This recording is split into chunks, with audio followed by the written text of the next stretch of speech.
Oh yeah, they're still on. Are they still on? They still doing the? Of course. They still do PTI every day. Oh, Monday through Friday. What ended the? It wasn't PTI. Around the Horn ended. Yeah, around the Horn ended. That's right. Oh no. Yeah. So, there's that. What's everybody doing? Dear. I'm sportsing, baby. We got a big baseball night. Do you have a big baseball night? What's clinchable for the Mariners. 6 games left, right? I think pretty much everybody at this point, 6-7 games left. 2-3 game series. Yeah, let's do it. Go. Let's we got do it. Reds, Mets. Oh God. Reds get the Pirates. Mets get the. What do you guys got? You guys got the. I am. Oh, you're at Wrigley. I am absolutely sweating freaking bullets. And what's the status? You're tied for the third and final wild card spot. Is that it? Reds and Mets are tied. And more importantly, the Reds have the tiebreaker, so the Mets no longer control their own destiny. And it's sad is like 3 weeks ago, I got a buddy of mine, Scott, that everyone needs a friend that like shares your love/hate with your favorite team. And I texted him in the midst of the Philadelphia and Texas sweep. And I said, they're not going to make the postseason, are they? And he's like he's tried to be super positive, and he goes, absolutely not. He goes, we're going to get swept by the Marlins to end the season and miss it by 1 game. And I was like, you son of a bitch. And I'm telling you, that's what's going to happen. The Mets will do something. They'll take like 2 or 3 against Chicago, and they'll be like 1 game up and be like, all right, all you got to do is beat the Marlins, and they'll get swept by the Marlins and won't make the postseason in the last game. And will now be the most expensive team in Major League Baseball history to not make the postseason. Marlins are hot. Did you know that? The Marlins. I think, isn't it like they've won 10 of 11? Something like that? They're hot. I'm telling you. You better watch out. Look out for the fish. I've already told you they're going to get swept by the Marlins and not make the postseason. I've accepted the fate already. And looking here, the Marlins. Oh, yeah, dude. Whoa. Yeah. Marlins are in this. The Marlins are in this? They are. What do you mean? Well, I don't think they're mathematically eliminated. The Marlins are in this. Stop it. They've won 1, 2, 3, 4, 5, 6 in a row, then 10 of 11. They're 4 back with 6 to play. Hey, they're in it. Yeah. They've got them right where they want them. Just like the Giants and the Cards and all that. Well, they're alive. The only question about the Mariners now is, can the Mariners catch, or are the Mariners going to be the 2 or the 1? Are they? I mean, dude, they're making the postseason. I mean, that's a done deal. I hope so. They're not collapsing like this. So. I hope you're right about that. That would be bad. We'd have to listen to all the Mariner fans. Oh God, for another year. That would be. They just get them. No one deserves. Can we get them a title, or at least a World Series? Get them into the World Series. Get them to shut up a little bit. Never been, but it certainly feels it. I mean, now you're seeing the national conversation be: are the Mariners the best team in the American League? And a lot of people are saying yes. A lot of people. Now, National League, still where most people believe that the champ is going to come from, but still, the fact that we're having those conversations about the Mariners, it's fun. A lot of people. Yep. Well, they were that in 2001, definitively. 116 games. And what ended up happening? Well, a lot of times the team with the best record, but they're not going to have the best record. I mean, well, it's not just the best record; they were the best team. Yeah. In 2001, and what happened again? Dude, I've seen. Did they lose in the second round? Or lost the in the first second round to the Yankees. Got them right, if I'm not mistaken. Yeah, I don't know, dude, but it hasn't been much of. There hasn't been much to smile about since. If you're a Mariner guy. Was it the Twins? No, I think it was the Yankees. I thought it was the Twins that got them. They beat the Twins then, maybe? Yeah, I think that might be right. I'll take a look. Yeah, our research department's on it. Research department of the 2001 postseason. They were awesome that year. John Olerud. They were awesome that year. Yeah, the Mariners took care of the Tribe. And the Tribe. The Tribe. And then the Yankees got them. And that was the D-back series where Gonzo had the walk-off against Mo Rivera. So, yes, the Yankees got them. But the Mariners were the best team. So, you just hands down. Look, you just got to play. Got to play good baseball. I have seen, and I tell you what, the Mariners are playing some really damn good baseball right now. And that's the thing. That is. How many times have we seen like the St. Louis Cardinals or someone just ass backwards their way into the postseason, and all of a sudden they get hot and they just have that look, and the Mariners have that look right now, dude. They're red hot. Yeah, it's on paper. And here comes a sweep at the hands of the Rockies. There's no chance. Like, what would you bet on the series outcome in this? There's just there's just you're no saying way. the Rockies have to take 2 or 3. That ain't happening. Yeah, like I mean, it's just not happening, right? I mean, they're a minor league team. They don't even have anybody. They don't even have major leaguers up. It is not. And they're resting on their laurels now that they're officially not the worst ever, because they have they started so poorly they were going to rival the White Sox for that new record of worst team ever. Now they're good. They're just coasting into loserhood because they're not going to be the worst ever. Dude, there's zero chance that the Rockies take this series. And they got I would like you to mark that just in case, please. They got a 3-game lead in the division and the tiebreaker with 6 to play. I mean, they're winning the division.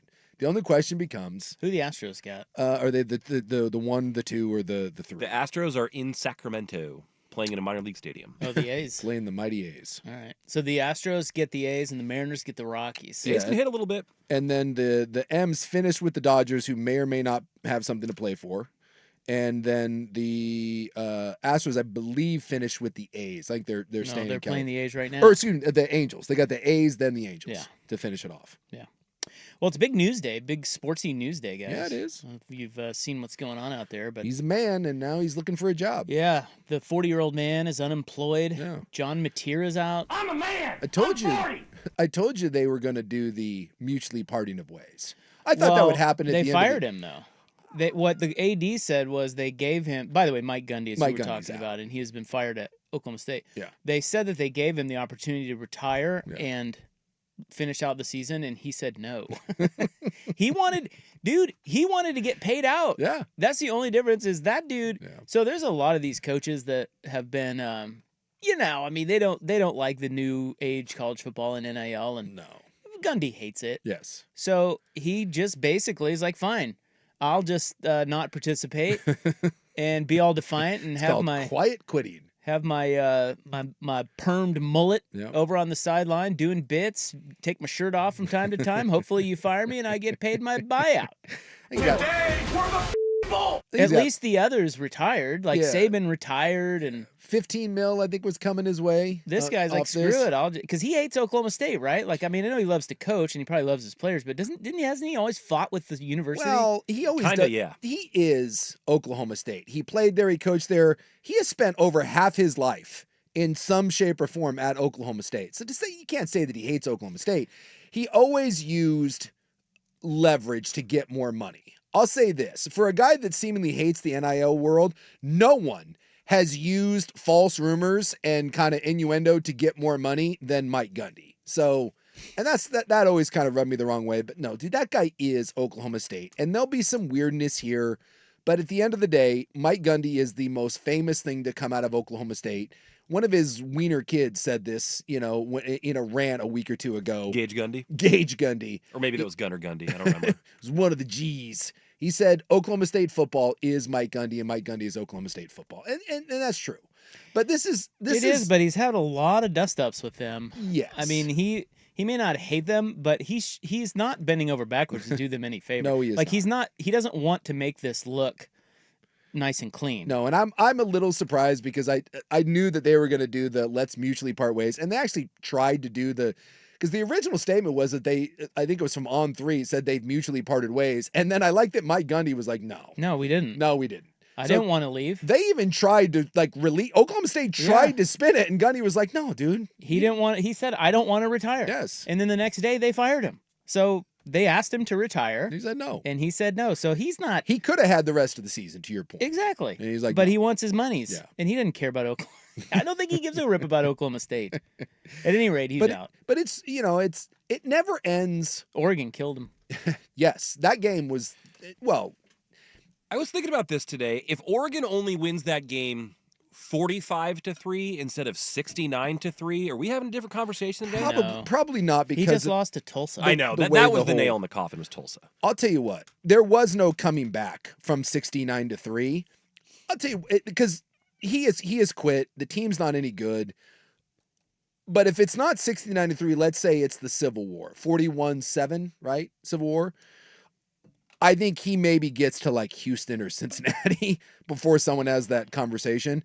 But when you follow 69-3 with losing 19-12 at home to Tulsa, And to be fair, Oklahoma State didn't try to fire him. They said, look, we'll give you the year and then you step down. The only reason he's fired right now, to Rob's point, is he said, screw you. If you're gonna fire me at the end of the year, you fire my ass now and give me the. It's like going to work and then being like, hey, we're gonna fire you at the end of the week, and you're like, no. You're gonna fire me at the end of the week. You fire my ass now because I'm not showing up. And to be honest with you, he hasn't been showing up. I mean, that team has rolled over and quit. All right, well, we'll have more on that coming up. But think about it. From Bobby Bowden to Joe Paterno to Tom Landry, dude, there's very few guys. He's synonymous with Oklahoma State University athletics. Bill Belichick, I'm trying to think of guys that got to go out on their own term. Bill Snyder got forced out at Kansas State. There's very, very few people that get to pull a John Elway, tip the cap, and walk away. Tom Brady was forced out. Joe Montana was forced out. Emmitt Smith was forced out. Willie Mays was forced out. And you can go, and then that's players. You can go on all the different coaches. I mean, you can count on one hand the people that actually got to go out with their head held high and said, I'm doing it my way. And if you thought Mike Gundy was going to be the exception to that rule, no. Well, he says he doesn't want to retire, so he's 58. Well, where are you going to go? I mean, UCLA, baby. I'm sure there's a lot of schools that would hire him. He's a good coach. I would. But he's not really embracing the new age college football, which is the problem. The game has passed him by.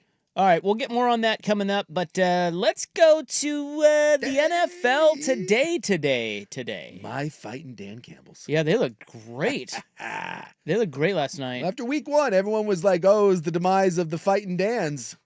And on the way up, we're going to bite a kneecap off. They bought 2 of them now week to week. They bought them. They bought them and then they bit them. And it only took 3 games. Russell Wilson officially benched today. So we'll get to those items coming up next in our NFL Today on The Fan. Dirt and spray.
Sports Network, 105.1 FM and 1080 AM. Well, in honor of our fearless leader's comment there, nothing bad can happen, only good can happen. What did he say? Nothing bad can happen. It can only good happen. Yeah. I like it. Nothing bad can happen. It can only good happen. You're damn right. Got a lot of friends that fat. When it comes I will be to sending that to at least 3 separate friends, by the way. when it comes to reviewing field goals, nothing bad can happen, only good happen. Yeah, I didn't realize that. Did you know Nothing that? bad I can did not. happen. It can only good happen. Why can't they review that? I guess they're saying because it's almost impossible to, there's nothing definitive. So in order for something to be flipped, there has to be definitive evidence. And I guess according to the NFL, there's no such thing as definitive evidence. It's all subjective. So I had no idea, because that certainly looked like he missed that. If you don't know, by the way, we're talking yesterday, there was a kick in the Lions-Ravens game that certainly appeared to be a missed kick. And they kind of addressed it on the broadcast, and then we're like, they can't review it because there's no way to tell. I had no idea. Yeah, I mean, the best view is the official right under it. Yeah. But why can't they put a camera under there? I don't know. Or But- lasers. If you can do the first downs, why can't you do the... Well, yeah, we have so much technology now. But you but would think. what would a laser do? Because it's still only part of the ball. Like it's Yeah. Well, if but don't they there's- do that in tennis? If though? there's a letter of the law of like where the ball has to be, whether it has to be fully inside the innermost part of the upright, like you could be able to tell that. I don't think that's the way that I don't think you can build a laser the exact thickness of well, the they goal. should try. I think we it's like the whole chip technology. I think Everything's computer. we put too much faith in computer when it comes to these sorts of things. Because I think the idea is that even if you're looking straight up, and this happens all the time. My daughter asked me this weekend. I forget what game we were watching, but she happened to be sitting down and she goes, "That was good." And I said, "Yeah." I said, "It's hard because of the angle." And I said, and this was before the Lions-Ravens game. We just had this conversation. I said, "Dude, sometimes it is almost impossible to tell, especially with weird vantage points." So I guess they're saying that the official looks up, and as long as he thinks it looks good, he calls it, and then that's it. No replay. Did you think it went in? No. Yeah. But then they showed the replay, and I was like, okay. And I guess they said it's like there's only a Maybe. certain percentage of the ball that has to cross inside the. Yeah. Right. It only just has to, like, if you're going straight. So I guess what is the rule? The rule is that the goalposts extend straight up in perpetuity, right? Yes. So if the ball is over the goalpost, Yes. it only has to nip it, much like a tennis shot being in. Yeah. It only has to, one little sliver of the ball has to touch that sort of. I think that's what they were saying. Yeah. There was I think they said there was some portion. They said like half the ball, or I'll actually look at the actual rule. Half the ball? That was a weird thing. I had, and I consider myself a bit of I watch a lot of football. I pay attention. My guess is they say half because if you were to hit it lower down, if you got half inside, you might knock it in off the upright, and that's their way of compensating for that. Yeah, there was they were saying that there was like a percentage of the ball that has to be within the inside of the thing, and I was like, oh my God. Well, that's insane. Like, how could they even, if you're saying you can't review it because it's not exact, how the hell can you be exact on that? I don't That's know. the dumbest thing I've ever heard. Or how about this? Can't we just have, according to Buck, we just got the lasers, right? So instead of doing that, how about Sharks this? with freaking laser I'm beam with with him. their When we're frickin' getting heads. ready to kick, we press a button and the goalpost double inside. Yeah, you go. telescoping There you field goal go. posts. Except when the wind blows, that'll be the most chaotic thing in the world. It's just Yeah, but they'd be down most of the time. Well- It's like landing gear. It only deploys when you need it. In domes, why can't you just extend them all the way to the roof? yeah, there you Yeah, go. all the way to the ceiling. Visibility, probably. Put You 'em could do all- a fun bit with firefighters, just Put 'em all sliding the down way up. from the People could rafters. rappel. Yeah. Yeah. Yeah, isn't that great? Yeah, I'm trying to find the exact rule, but yeah, last night when they were Well, anyway. explaining it, it was very confusing to me. But we all learned something in It real didn't time. matter. It didn't matter. It didn't matter. We all learned that there is no review. The Well, there official- are reviews of other yes, field goal issues, but not this. but not up at the Yes. top if it goes over. If it goes over, that is at the sole discretion of the little dude at the bottom looking straight up, and that guy is God, and he Why does he cannot have to be be little? overruled. It does seem like of all the things that are reviewable, I would think that should be reviewable, but I was like, as that when they were explaining that, I thought to myself, oh yeah, I can't believe none of those things have ever been reviewed. And But I was like, I can't think of one. If a ball hits the crossbar, or like they don't know if maybe it's bad weather and nobody could see, did it cross, whatever, you can review that. Yes. But you can't review it if it's over the top of the goalpost. Okay, well, it didn't matter because the Ravens lost. Have you ever been less worried about a 1-2 team than the Baltimore Ravens? Well, it is interesting that the moment that happened, and they lost last night, and I was tweeting about my fighting Dan Campbell's because I freaking love that man. Someone put out a little logo that said the battle next week to not be 1-3, and the Chiefs and Ravens play. One of those teams is going to 1-3, and you're kind of like, yee. And of those teams, if you said which one I'm more worried about, it's Kansas City. I'm more worried about Kansas City than I am Baltimore. I mean, but I don't know that I would be worried too much about Baltimore. Although they didn't. I mean, Detroit played absolutely great. And Detroit last night. And Detroit, like, we forget Detroit won 14 games last year. 15, I think. 15-2. 15-2, yeah. 15-2.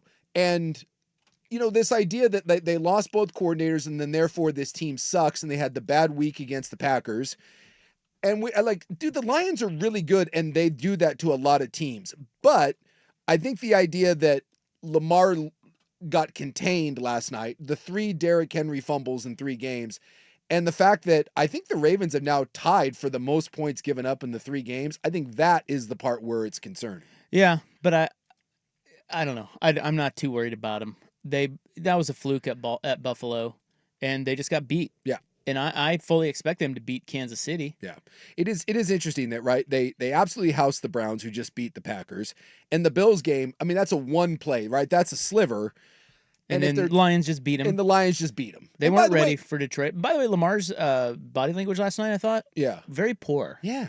I haven't seen him like that in a while. I think the Lions were... They really frustrated. He is not used to that. Also, Derrick Henry on line, too. Did you see that tantrum he had? Yeah, well, he's pissed, man. Like a little child. I mean, 3 fumbles, 3 games, and by the way, 2 of those fumbles were killers. Yeah. I mean, they were... You know, those are. Does he have a fumbling problem now? He never has before. No, I think they said but that. Does he now? He had fumbled 3 times in his last 25 games combined. Yeah, or no, something. he doesn't fumble, but he has now fumbled 3 times in 3 games. Does he have a fumbling problem? Yes, I think he does. When you do 3 in a row, and then I will say this, and you've seen this across the NFL. We are living in a heyday of fisting the ball. Because and by the way, both of now I didn't see the third one. That sounds terrible. I Your know, balls right? jiggling. 2 of his fumbles have been on the punch out. Yeah.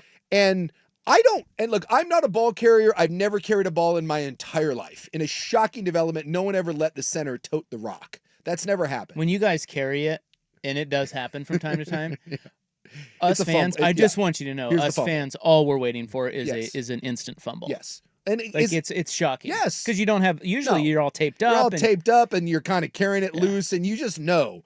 That's why I appreciate when a big guy has the ball, when they just wrap it up with 2 arms and they understand and that go down. And they just go down. Yeah. Or you kind of you're rumbling a little bit, but you know you're not like hucking. Like you're not trucking. You hold on to that thing. But you see it across the league, man. This is, and you see it in college football. Everyone is coming for this ball now with these punch outs. And the Derrick Henry one, this one, dude, I understand that you can be critical of Derrick Henry. But when someone comes from behind and you don't see him, you don't feel him, and he's not trying to tackle you, he's just punching at the football, I don't know what you want a running back to do. Sometimes the guy just makes a great play. There was one, Stevenson had it with the Patriots, where he was going in, the dude's like vertical, right? And he's going down to the ground. He's at the goal line. He wasn't extending the ball. He's just in a sea of bodies as he's going down. And I think it was Cam Hayward or it might have been Peyton Wilson. One of the Steelers, as he's going to the ground, he just gives it the like a right hook. Like it just jabs that sucker and the ball pops out. I don't know as a running back what you're expected to do. Because we all have this, well, no one should ever fumble. You try to be in a sea of human beings and you're trying to see everything going on. And look at Derrick Henry. He had the ball. He had the 3 points of contact. He just came from behind and punched it out. He's got to hold on to it. So some of that, to me, isn't Derrick Henry with the fumbling problem. 2 of the 3 fumbles were just perfectly executed. And sometimes the other guy makes a play. He got burglared. He got burglared. He did get burglared. Is Henry going to have to carry a ball around all week? like the guy in what was that? The program. The program, yeah. God, I hate that crap. And have guys Love that movie. constantly. Of course you do. His kids going after the ball, his wife, all his teammates In the lecture hall. in the lecture hall, Yeah. stumbling down the stairs, diving on the ball. The worst part is movies like that and Rudy give people the idea that is like how. That's what I'd do if I were John Harbaugh. Yeah, you mean every long-haired linebacker isn't just shooting up in the locker room, ruining their lives? Like we're You on the tell me that's not true. and like people are like, is that sort of trash talk? No left tackle is sitting there singing to his defensive end as he's going up to the line and be like, I'm coming for. No, you're busy with something else. Although, did you hear Myles Garrett? Did you hear any of that? No. Myles Garrett. There's a great clip out there. Myles Garrett has this little. I've never seen anyone do it. It's this little. It's like a Euro jump step that he beats offensive tackles with. It's the most insane thing because he's the best defensive player in the world. He comes off the ball like he's going to bull rush you, and then he has this weird little jump step, and he just blows like the tackle doesn't have a chance. He doesn't even lay a hand on him. I'm watching it right now, and pre-snap, he's almost like he's dribbling between his legs with a basketball, and then he does like an Allen Iverson crossover. I don't know what that is, nor do I know if you're an offensive tackle, what you do, because if you set inside and you wait for that, he is going to run your ass over. And so he beats that tackle on that play against the Packers, and I guess the Packers tackle, Myles is telling people about it. As Garrett's running by him, the tackle turns and goes, Jordan, run! He's yelling at Jordan Love to run. That is great, like on-field sound. Jordan, run! Do you remember the Peyton Manning mid-play hot mic where he got mad at Donald Brown? He goes, damn it, Donald! As he's like running, like not doing the pass pro. I have never heard an offensive lineman turn and just tell his quarterback, run! I didn't get him. Run!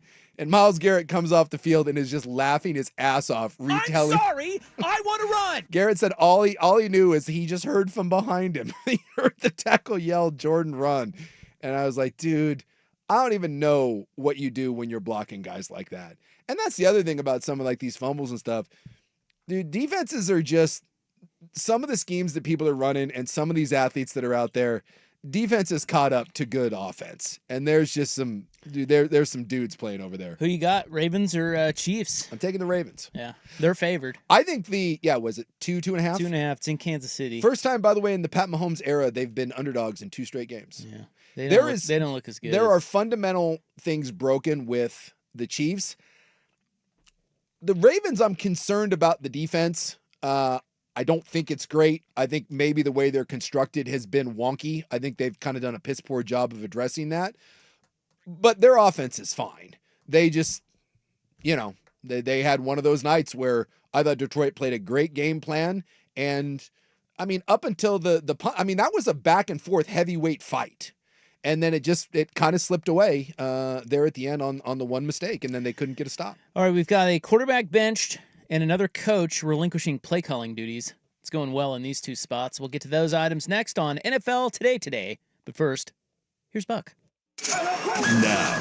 Now, from the George McCoy and Warren Allen Sports Desk, a Sports Center update on the Fan Sports Network, 105.1 FM and 1080 AM. Ryan Buckley with this Sports Center update. First on the fan in college football, Mike Gundy's been fired at Oklahoma State University. That caps a 20-year tenure in Stillwater. His only losing seasons, his first and his last.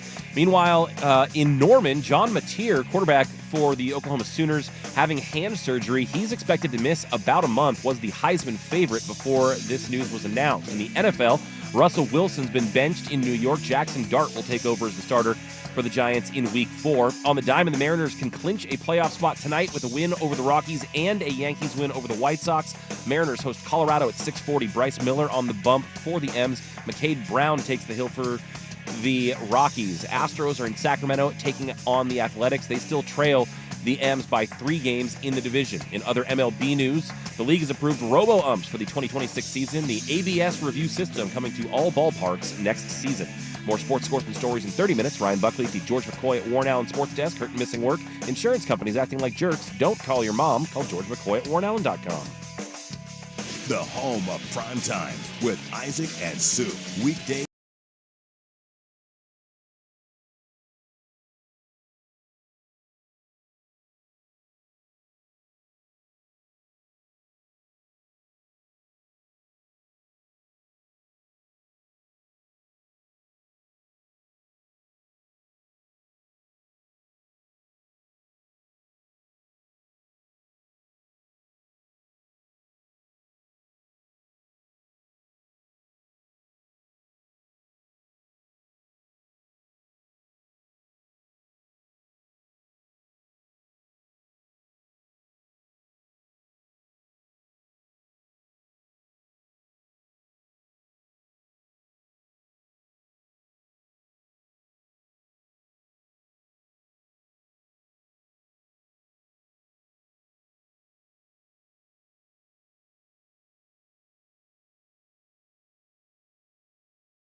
Souk on the Fan Sports Network, 105.1 FM and 1080 AM. Big college football news today as Mike Gundy has been fired and the Heisman favorite is having surgery. We will get to those items coming up in a little segment we're going to call College Football Tuesday Toot Toots.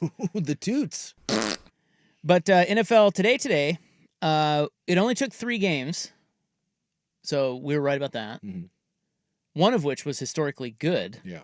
And yet Russell Wilson still benched in New York. It is Jackson Dart time. And this is kind of the scary thing. I've said this a million times.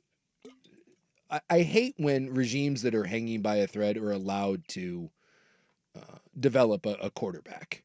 Like, Jackson Dart is not ready to play by all accounts. If he was, he would be the starter. And the offensive line is dreadful. There's real problems there.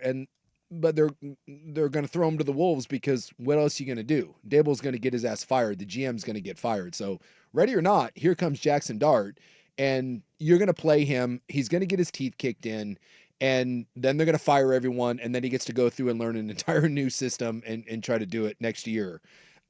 And by the way, like, it does seem like that's the it seems like that is how these things go. Yeah. And it's just almost like every time. Yeah, it's like every time, which is why I said, like, you want to see a schedule? Do you have a schedule? Yeah, and this is bad. Exactly. I mean, it's going to be bad, and it's going to be bad this week, which is again. So he's getting the Chargers this week. Yes. Then he plays the Saints. See, why not wait and play him against the Saints? Then he gets the Eagles, Broncos, Eagles again, Niners, all good defenses. Yes. Then he gets the Bears, but then the Packers and Lions. Yeah, dude, he's Jackson Dart. So some really good defenses he'll have to play. And I don't, it's this idea, can you ruin a guy, or do you play him and all experience is good experience? Trey Aikman got his teeth kicked in, Peyton Manning, and we've seen it, rough goes, but they are not fundamentally set up for success. Their game plan is trash. The O-line, and I know Andrew Thomas came back a little bit last week. It didn't play the whole game, but I mean, that certainly helps, but they don't have much of a running game. I know everyone's saying the Scattaboo had like 60 yards, but most of that was against a light box because they played the Giants in that game against the Chiefs. I saw this from advanced analytics. The Chiefs played cover 2, like basically like over half the snaps. It's like unheard of. Basically saying against the Giants, we don't believe that you can do anything against us. And if you want to run the ball for 60 yards, be my guest. So like that can even be an illusion that the Giants looked like maybe they found something in the run game. No, they didn't. The Chiefs were just willing to let you run the ball for 60 yards. Because they didn't believe that you could actually move down the field. The Giants' only offense at this point is to throw the ball deep. And unless you're a horrific defense like the Cowboys, they can't figure that out. Your offense goes absolutely nowhere. And so that's my concern is you're putting Jackson Dart in against good defenses when you have a bad offensive line, no real run game to speak of unless teams are letting you run the ball. And now we're going to, we're going to see, and I hope that Jackson Dart isn't just thrown to the wolves here for the sake of Brian Dable and company needing to save their jobs. They still have Jameis Winston too. Yes. People forget that. But again, Jameis won't save anyone's job. Dable is at the point now where if he gets blown out by the Chargers or the Eagles, he's going to, like, one of these, if this turns into if he loses 41, the saving grace against Kansas City was only 22-9, right? If he loses a game 38-3 or 41-6, he's fired. He's going to get tarmacked. And so, what and by the way, Jameis may give you more of that Cowboys performance, but Jameis is also capable of throwing 4 picks and losing that game, kind of what we saw with Cincinnati and Minnesota, which is why they're just going to say, hey, let's see what Jackson Dart has, and maybe he can provide a little bit of spark, maybe provide some hope for us, and we can sell ownership on the idea of give us another year to develop our young quarterback. What happens with Mr. Unlimited? Is he out of there? He's done. I mean, Mr. Unlimited. Don't you think a Cincinnati or I guess. I don't know, maybe New Orleans or something you can get him for pennies on the dollar. Why? Well, why not? Because you have Rattler and. I mean, I guess if you want to bring someone, if you want him to bring a backup, but at this point, again, I go back. The way teams play you will speak volumes about what they think of you. And when you look at what the Commanders did and you look at what the Chiefs did, which is why it's so staggeringly stupid what the Dallas Cowboys did. I mean, remember when the Lions, the only offense that the Giants had was to just throw the ball deep, and the Cowboys kept letting them run by their safeties. It's unbelievable. So all teams are doing against Russell Wilson now. The only thing that Russ has is the deep ball. And so all teams are doing now is playing way the hell off in their cover 2 shell and saying, you can't throw the ball underneath against us. You can't throw the ball on time. We're not worried at all about you running on us. And this is kind of one of the reasons why Sean Payton ended up getting rid of him. He's kind of become a one-trick pony. And when you take that away, there's nothing else that really works. So, I mean, I guess if you're Cincinnati, do you think bringing him in at this point and playing him above Jake Browning and trying to learn that system in the span of 2 or 3 weeks, I just think this signals the end of Russ as a starter in the NFL. If he wants to be a backup, I'm sure there's a place where he can go be a backup. I'm just not certain that he's willing to accept that role. But this is the death blow of Russell Wilson as a starter, and let his legacy be whatever it is. Another place where things are going swimmingly is Tennessee. Yeah, where Brian Callahan, their coach, is 3-17, and today he relinquished play calling duties to his quarterbacks coach, a guy by the name of Bo Hardigree, who cites his biggest play calling influences as David Cutcliffe and Adam Gase. Nice. So, buckle up, Cam Ward. Again, speaking of someone that was allowed to develop a quarterback, and we'll see. Hey, I'll say this. I like what Cam Ward is. He'll be a good pro. I think I like what Cam Ward's bringing to the table. He just doesn't have a chance. I just feel like you might, everybody's talking about McDaniel and Daboll as the first coach fired in the NFL this year. Mm-hmm. I haven't seen the latest odds. You might take a look at Callahan. I could see that. Dude, they're terrible. Yes. And they're making mistakes. They had to delay a game right out of a timeout, I think. They're having really kind of rookie-style issues for a guy who's been there in their second year. He's getting booed, and so if you Callahan is, so if you think that you like this young quarterback, you don't want you don't want him learning under Callahan for any more games than he has to. No. Right? You don't just let him finish out the season. You make a move. So on your first coach fired list, I haven't seen the odds. Wherever Callahan is, might not be a bad play. The guy's terrible. Yeah. He's won 3 games there. And they're off to an 0-3 start. And, 3! And they're in a very manageable division. And they're terrible. The only thing is, Denver tried to hand him a game and they didn't want it. They've got the Texans, Cardinals, Raiders, and Patriots. I understand that Tennessee is not very good, but my God, there's wins there on the board if you'll just pull your head out of your Well, they're not arse. going to beat Houston. I'm not so They're certain. not going to beat Arizona. Who else was on there? The Raiders and the Patriots. There's bad teams. Where are the Raiders and Patriots games? The Patriots at home, Raiders, Cards on the road. Actually, the next 3 are on the road. Texans, Cardinals, and Raiders. They're on the road. That's 0-6. They could maybe snip the Patriots. The Patriots aren't good, and neither are the Raiders. No, but that doesn't mean that. Dude, have you watched Tennessee play? I've watched. They are so bad. I've watched the Raiders play. I know, but listen. Buck pointed this out. Houston's not any good either. Houston's going to beat Tennessee. I saw this. Me and Buck were talking about this off the air. Ashton Genty is catching some heat from Raider fans. Of all the backs, I think there's 25 or 27 of them that actually have enough carries to kind of qualify. They're actually, you can't do it with someone that's had 3 carries. So basically starting running backs, getting a starting running back load. There's only one back in the league that has negative yards before contact. And that's Ashton Genty. Their blocking is so bad.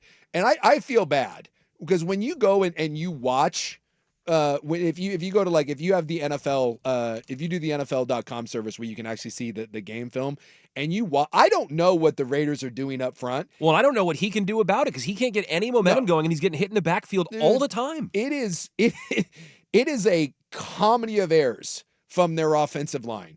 And so, yes, Ashton Genty has not been good. The rookie, a lot of the rookie backs and offensive players haven't necessarily been lighting the world on fire, but that ain't on Ashton Genty. And I don't know if that's getting any better anytime soon. The Giants are not good, which again then leaves Geno Smith to play hero ball. And I like Geno Smith.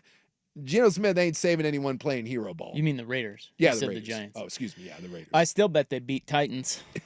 Everybody, dude, Titans are going to be 0-6. It's possible. Patriots aren't any good either. So our college football Tuesday toot toots coming up. Whoops. As the coaching carousel turns, another one bites the dust today. We'll get to that next on The Fan. The Fan is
Souk on the Fan Sports Network, 105.1 FM and 1080 AM. I'm a man. I'm 40. Well, it's over for Mike Gundy at Oklahoma State. They turfed him today. They said that they gave him the opportunity to announce his retirement and coach out the season, but he said, screw you. Give me my money. I don't want to retire. I was right under the assumption that they were gonna try to do the mutual parting of ways, and they even said in the first statement that there was a mutual parting of ways, and then Gundy's like, nope. I want to coach. You don't want me to clearly, coach. So money, please. He clearly did not want to coach. No, he is, he was great there, Yes. and it should not get lost how good of a job he did. Mm-hmm. He was better than Les Miles there. He was better than Jimmy Johnson there. He's probably the best coach they've ever had. He is. And he only had 2 losing seasons, his very first season and his last season, in terms of complete seasons. They were 1 and 2 this year, but he won 10 or more games 7 times. So he was very good, but NIL was his demise. I mean, he did not embrace that. Nope. And it got him killed. Yep. Now, other coaches have a little more class and just bow out, like Sabes. Yeah. And there have been many. There have been a ton in basketball too. But Gundy, he just didn't approach it that way. He's like, fine, I'll just keep going. I don't give a rip. Dabo's going down this road, right, where he's being defiant about it. Yeah, but Dabo at least, they were good last year. Yeah. And they're going to owe him way too much money to ask him to retire. Yeah. Well, and Dabo, even with Dabo's flaws in terms of him embracing or lack of embrace of the new system, Clemson doesn't want to fire him, do they? I don't think so.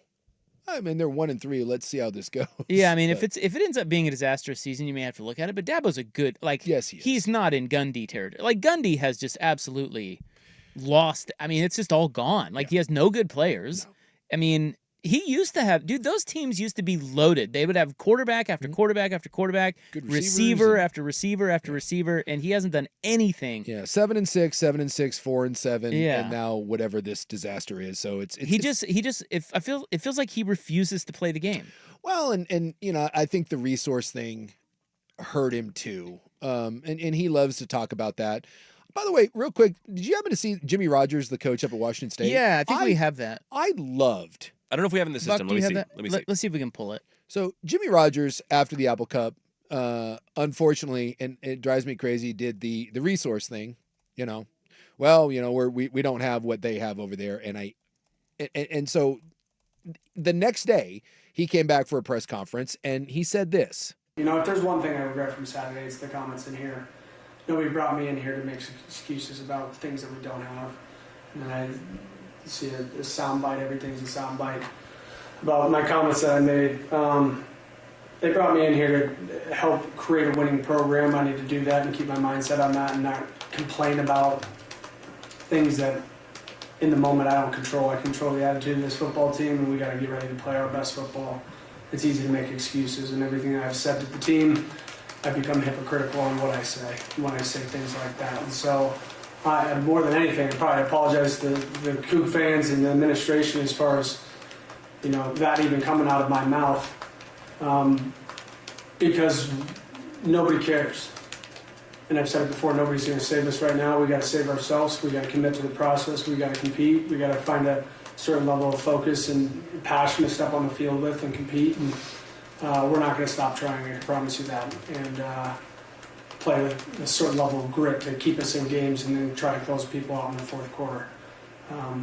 What we don't have is an excuse on why we played the way we did. We had the opportunity to win a game. We didn't. And we need to learn from it, grow from it, let it sting because it stung, and we got to get better. Amen. Exactly. That was great. In the last 3 years, every freaking year, Mike Gundy, since he went 7-6, 7-6, and then the 4-7, dude, there's 1,000 clips of that guy talking about the resources and we don't have this and we don't have that. And then, getting ready to go play Oregon, he talks about that. And it's just, at some point, Mike, shut up or don't do it. Well, yeah, it's like cry about resources or do the best with what you have. Yeah, this is the world you're living in. But this idea that the world was changing and you don't like it, therefore you bitch and moan about it. And Dabo does a little bit of this. And again, it kind of drives me We spend nuts. to win. I just don't have respect for people that cry about that stuff because we all agree, it may be unfair and it sucks that you're in this position, but no one is making you be in this position. You're getting paid like $7 or $8 million. Well, and that's why I didn't want to retire. Exactly. But can I It's also a dadgum point out, this conversation always bugs me because it has always been this way. Yeah. Well, but I think the idea is you didn't, how do I say this? What you needed to compete back in the day, as far as underground payments, the idea was that for a couple $1 million, maybe $1 or $2 million, you could put together a pretty competitive team. But now that it's above board, it ain't $1 or $2 million anymore. The good guys between revenue sharing and NIL, they're spending 40, 45, $50 million. And then the transfer portal is the other killer, is that it used to be that you could kind of grow and develop and you could have that. But nowadays, it's harder because if you do grow and develop, someone else can come take your player, and then it's hard for you to kind of keep that roster. So it's harder for these schools to do it. And so, again, It got harder. You don't like it because you're not in an advantageous situation. Therefore, instead of doing something about it or trying to be innovative or creative, you cry, you bitch, you moan, and then you're like, well, it's not really my fault. And I just have no time for that. Not when you're getting paid millions of dollars and you're supposed to be a Hall of Fame coach. I don't know if it's harder. I think it is for some kids because they have their hands out. It's all about money and that's it. Yeah. Okay. Yeah. But Oklahoma State is not a school that's ever really been in those waters. No. Right? So why is it hard? It's not harder. It's just different. And he's not adapting. We just talked last week about the Brett Bielema story. Now, I know they just got their ass kicked by Indiana. Yeah. But Brett Bielema, give me the difference between Oklahoma State and Illinois. I would say that Oklahoma State has a better resourced program. Except now, well, they had T. Boone. They had T. Boone, and it's been a better program. The difference now is easier schedule. The difference now is that Illinois gets Big Ten payments and Oklahoma State does not. But that hasn't really affected them the last 2 years. Yeah, I just feel like those two programs, pretty good comparison. Yes. Yeah. Brett Bielema, his answer to this was, hey, man, I got to retain my players. Like you said, it's harder to retain your players. That's maybe the one thing that is different. But it's Illinois has never been able to compete against Ohio State. No. And Oklahoma State doesn't Michigan. compete against Texas. Exactly. And they didn't even compete against their in-state rival. No. I mean, Gundy could never beat Oklahoma. He was like 4-15 against Oklahoma. Yeah. So there's always been an imbalance. It's no different. It's just, it is different. It's no harder. It's just different. You have to adapt. Yeah. And Mike Gundy has not done that. What Bielema said was, you know what I did to retain my players? And they retained the most players of any team in the Big Ten, 16. Yep. He said, I got through to their moms. Yep. I make a special point to bring the moms into the program. I keep in touch with them on a sometimes daily, mostly weekly basis. I have practices for them. I have events for them. I make it feel like when because he said some kids are all about the money, and that's just, they're probably not coming to Illinois. Yeah. Okay. Same with Mike Gundy. So what do you do for the kids that are willing to come to Illinois or Oklahoma State? Mm-hmm. You adapt, and that's what Brett Bielema has done, and all Mike Gundy has done is bitch. Yeah.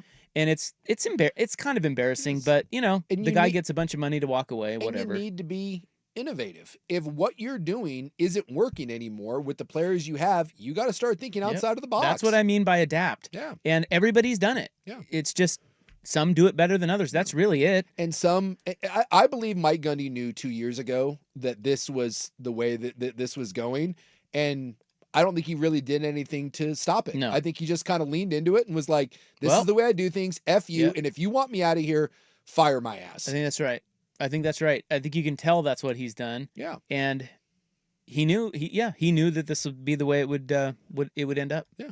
And he has a built-in excuse for it. Yes. He's going to write a book or something. 100%. Or Yeah. And he'll talk about, it's unfair and start a podcast. Yeah. He's a pretty entertaining dude. All those years. Mm-hmm. A lot of people who know him say he was a lot of fun down there. Yeah. But boy, towards the end, he just got real defiant and obnoxious.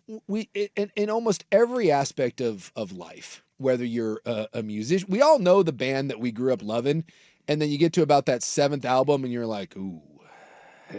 Quentin Tarantino, by the way, is getting ready to retire. He said he only wants to make 10 films because he says that when you look at a great director's work, normally you get to 11, 12, 13. Movies aren't that good anymore, right?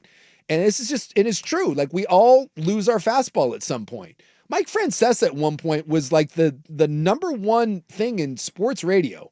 And you watch Mike Francesa now and you're just like, oh my God, how was this at one point the best in our industry? But he was.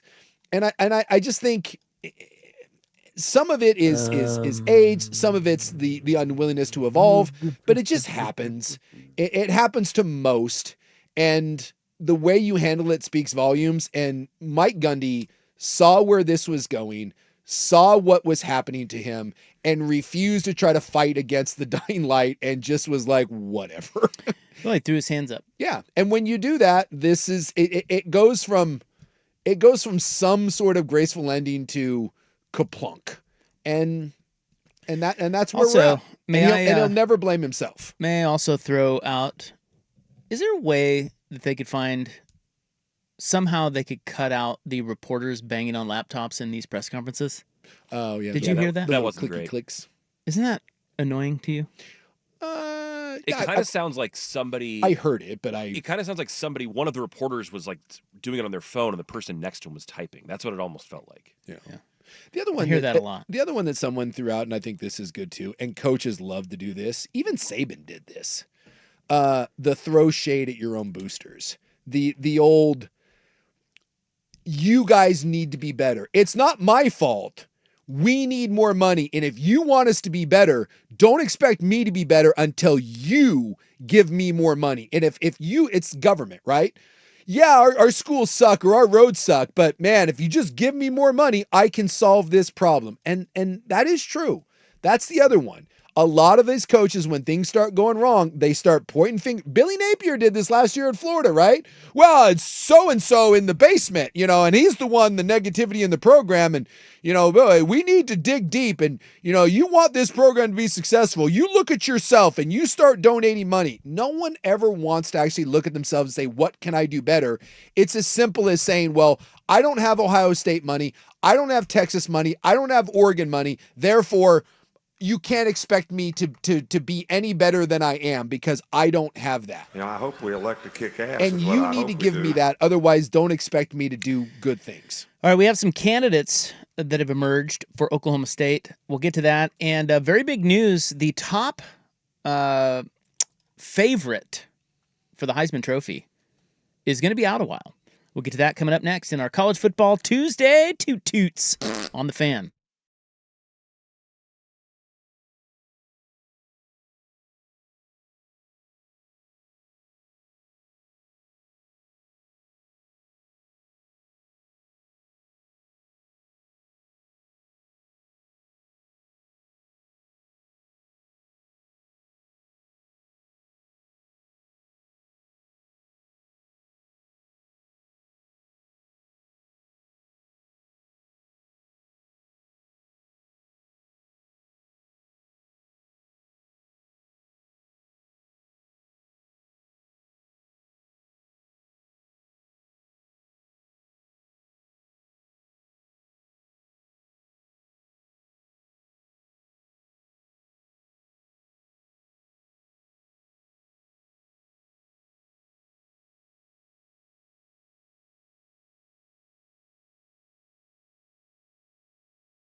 update on the Fan Sports Network, 105.1 FM and 1080 AM.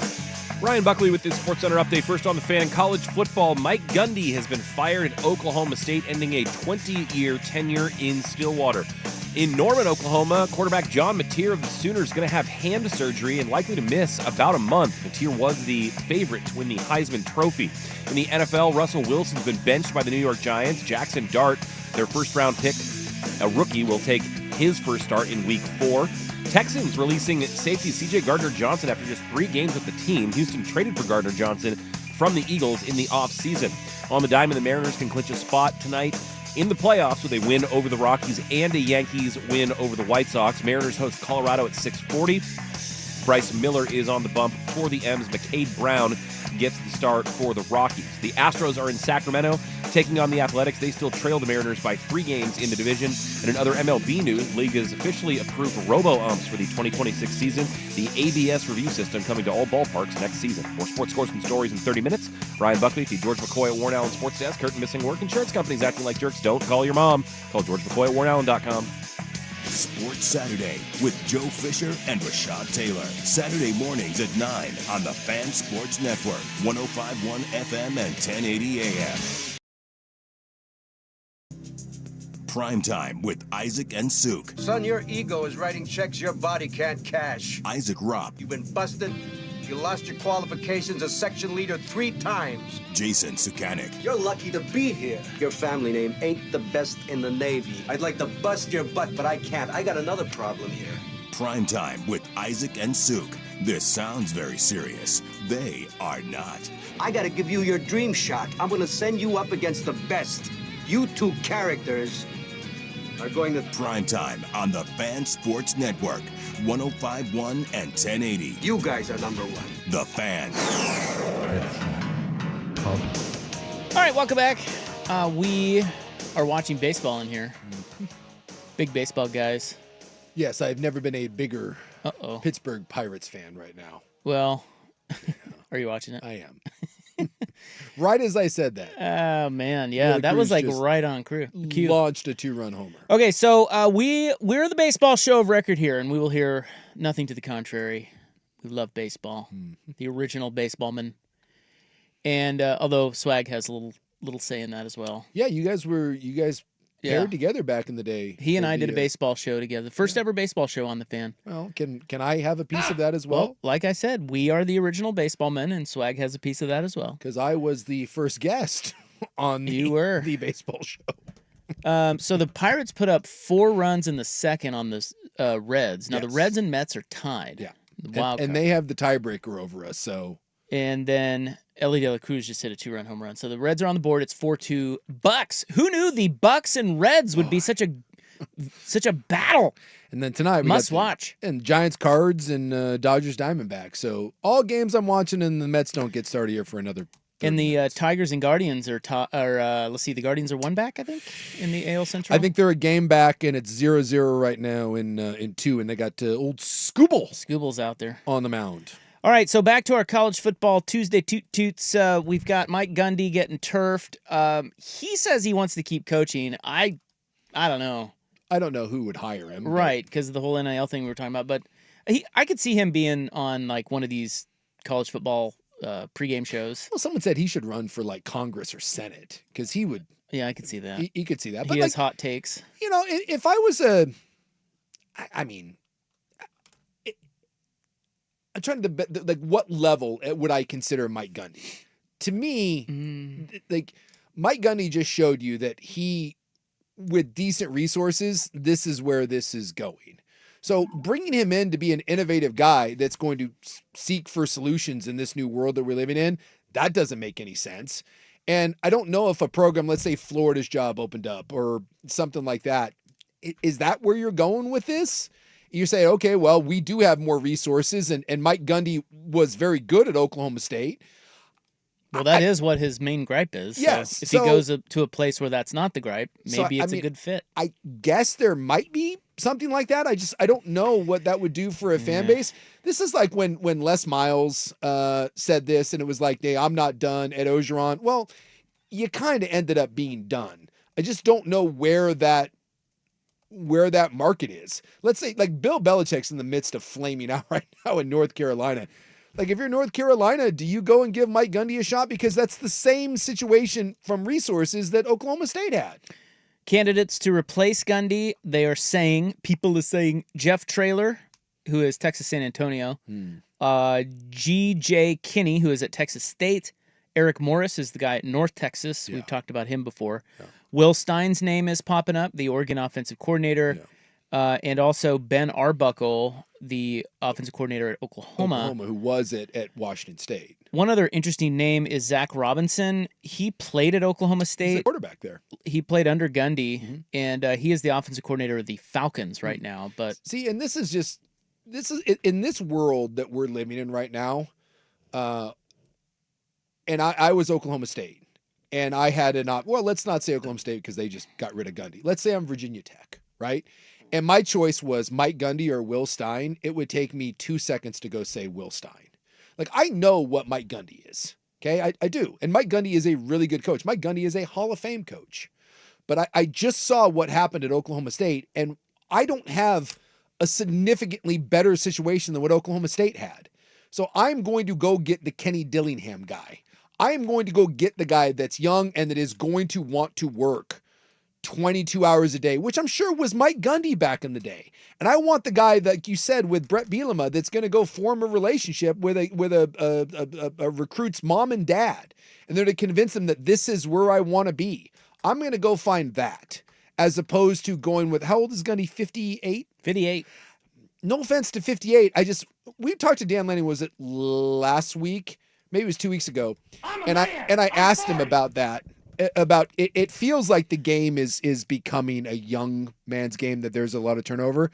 And he kind of alluded to that. And he said that back in the day, coaches used to make players adapt to them. But in this world we're living in, it's the other way around. And I'm not certain that after all these years of being a head coach, and by the way, Bill Belichick is experiencing this right now, you can't change your stripes. You're not going to convince me that Mike Gundy all of a sudden is going to change the way he operates. So I'm not trying to force that at a program. Go find me someone that knows how to exist in this world. Go find me Eric Morris, the guy at North Texas. Go find me Will Stein. Go find me that guy. You guys want to, well, I don't think, in the interest of time, I don't think we should play the whole thing, but can we just, for a moment, say that Mike Gundy's rant? It's one of the best of all time. No, it's the best of all time. And I'm not kidding. It's incredible. Give me a better coach rant than that. There isn't one. There isn't one. It is the gold standard. Yes. And it's over time. I mean, it's very awkward at the time. Yeah. But over time, it has morphed into like this funny, it's like a funny bit. Yeah. Even he's doing commercials about it. Yep. Like it's aged well, even though it was really weird at the time. Well, the best part is about the rant, which you're right, it is the greatest rant of all time. He was angry at the reporter for reporting things that Mike Gundy was saying about his own players. Are you kidding me? Yeah, he and his staff were, I think, trashing their quarterback, and she wrote the things that they were saying, and they're like, how could you write those things? Hey, you attack me. I'm a man. I'm 40. Don't attack the kids. Well, I was trying to attack you. I was using your words to say you're being an ass to this kid. Do you have that in the system at all? I do, but it's 3 minutes and 22 seconds long. Do you want it right now? Not at this. We got a break right now. Yeah. I think maybe we should play that next. It's okay. R.I.P. Mike Gundy. Yeah. Because he ain't coming back. I don't think so. And it didn't end well, but it almost never ends well. And it shouldn't change the fact that Mike Gundy is a Hall of Fame football coach that was the greatest coach that university ever had. And the hair. And like you said, the hair. Yeah, he's shirtless all the time, and he had swagger, and he was the Midwest. He was the Midwest Steve Spurrier. And college football was better off when he was cooking there at Oklahoma State and Bedlam and all that. Mike Gundy was good for the game. Yeah, he was, but let's also point out he was kind of a horrible dude too. That was for the good of the game. Am I wrong? Like he's the guy who defended freaking he defended a lot of things. Mixon. Yeah. No, that was Oklahoma. That was Oklahoma. That was Oklahoma. Oh, sorry. Yeah, that was Oklahoma, not Oklahoma State. No, he exonerated. He defended his running back, Ollie Gordon, who had a tequila bottle in his car, and he's like, well, who doesn't have a couple pops and drive home? Right. I mean, in the OAN shirt and like... He's an interesting dude. Dude, Yeah, no, Mike- he's not. Mike Gundy loves himself some But Mike he's a hell of a Gundy. football He is a Best hell of a joke I football saw today was I really thought they'd let Mike Gundy leave on his OAN accord. I see what you did there. All right. Also today, John Mateer needs hand surgery. He is was the Heisman favorite. Brutal for an Oklahoma team that's playing great ball right now. Yeah, they say he will be back this season. They're saying 3 or 4 weeks. Now, what's interesting about this is he led the comeback against Auburn. He was in there in the second half. He was 15 of 16. Yeah. But they're saying what's best for him is to go under the knife now. Yeah. Their next 3 are Kent State, Texas, and South Carolina. So he's going to miss the rivalry game. Yeah. But after that, if he comes back after the South Carolina game, that's the meat of their schedule. They have 5 SEC teams, all currently ranked in the top 20. And it's the idea too that let's say you lose the Texas game, but you can go 2-1 without him, and he can come back. Exactly. You can survive that. You can be a 2-loss team and still make it in. Snook, did you hear what I heard there? Yeah. Sliver of light for our Sliver Kent of State light. Golden Flashes. All I need is one. Oh no! I just need one. Wait, have they? They've got one They've game. got one We need one victory. more win this season to cash our bet. The win was 1.5 The win over under total. was 1.5. 1.5 win. Yeah. These dumbass. I want to hold on. These 2 idiots And bet. now Mateer's out. You never know. They bet on Kent State over 1.5 wins this season. Yeah. They have already won 1. Yeah. And now John Mateer is out, and they could win another one. All I'm saying is They're not going to beat Oklahoma. There's a Dude, chance. Oklahoma is going to punish them. Oklahoma's defense might be the best in the country. Look, They had 10 sacks against Auburn. this 10. This isn't Auburn. This is Kent State. But I'm telling you, after this, they play UMass, Toledo, Bowling Green, Ball State, Loss, Akron, loss, Central Michigan, loss, Northern. loss. I just need We got one. at least 2 wins in there. We just need one. I just need one. Well, it's not going to be this week. You never know. By the way, the new Heisman favorite is Mendoza, Yes. Indiana. The quarterback from Indiana. and then Carson Beck and Dante Moore.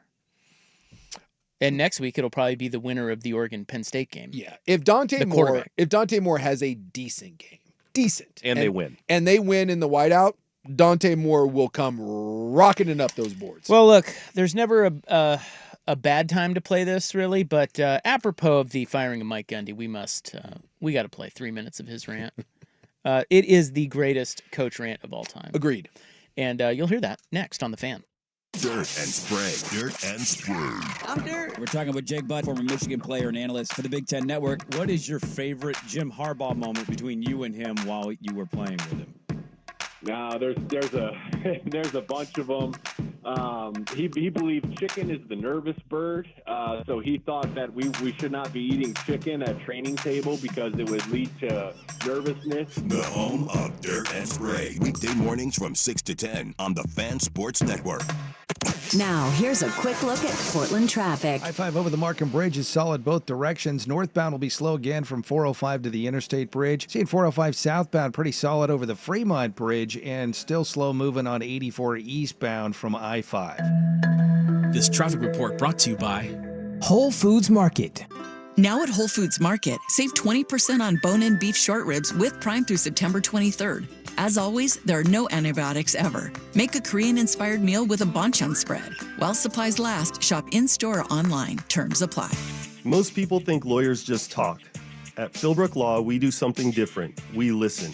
We listen to what the injury did to your life, how it changed your work, your family, your sense of peace. Because the better we understand what you've lost, the better we can fight to get it back. I'm Matthew Philbrook.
with Mike Gundy, R.I.P., fired today at Oklahoma State. I believe this is the greatest coach rant of all time, and there have been some great ones. Oh, yeah. But nothing beats this. No. I mean, and it's endured now it feels like it was just yesterday, but it was like 18 years ago. Yes. Yeah, when he says, I'm a man, I'm 40, you're like, oh, what's he now, 50? No, he's 58. So here is a bit of the great Mike Gundy rant. I'll talk about this article right here. If anybody hasn't read this article, I don't read it. This was brought to me by a mother of children. I think this is worth reading. Let me tell you why I want to talk about this article. 3/4 of this is inaccurate. It's fiction. And this article embarrasses me to be involved with athletics tremendously. And that article had to have been written by a person that doesn't have a child and has never had a child that's had their heart broken and come home upset and had to deal with the child when he is upset and kick a person when he's down. Here's all that kid did. He goes to class. He's respectful to the media. He's respectful to the public. And he's a good kid. And he's not a professional athlete. And he doesn't deserve to be kicked when he's down.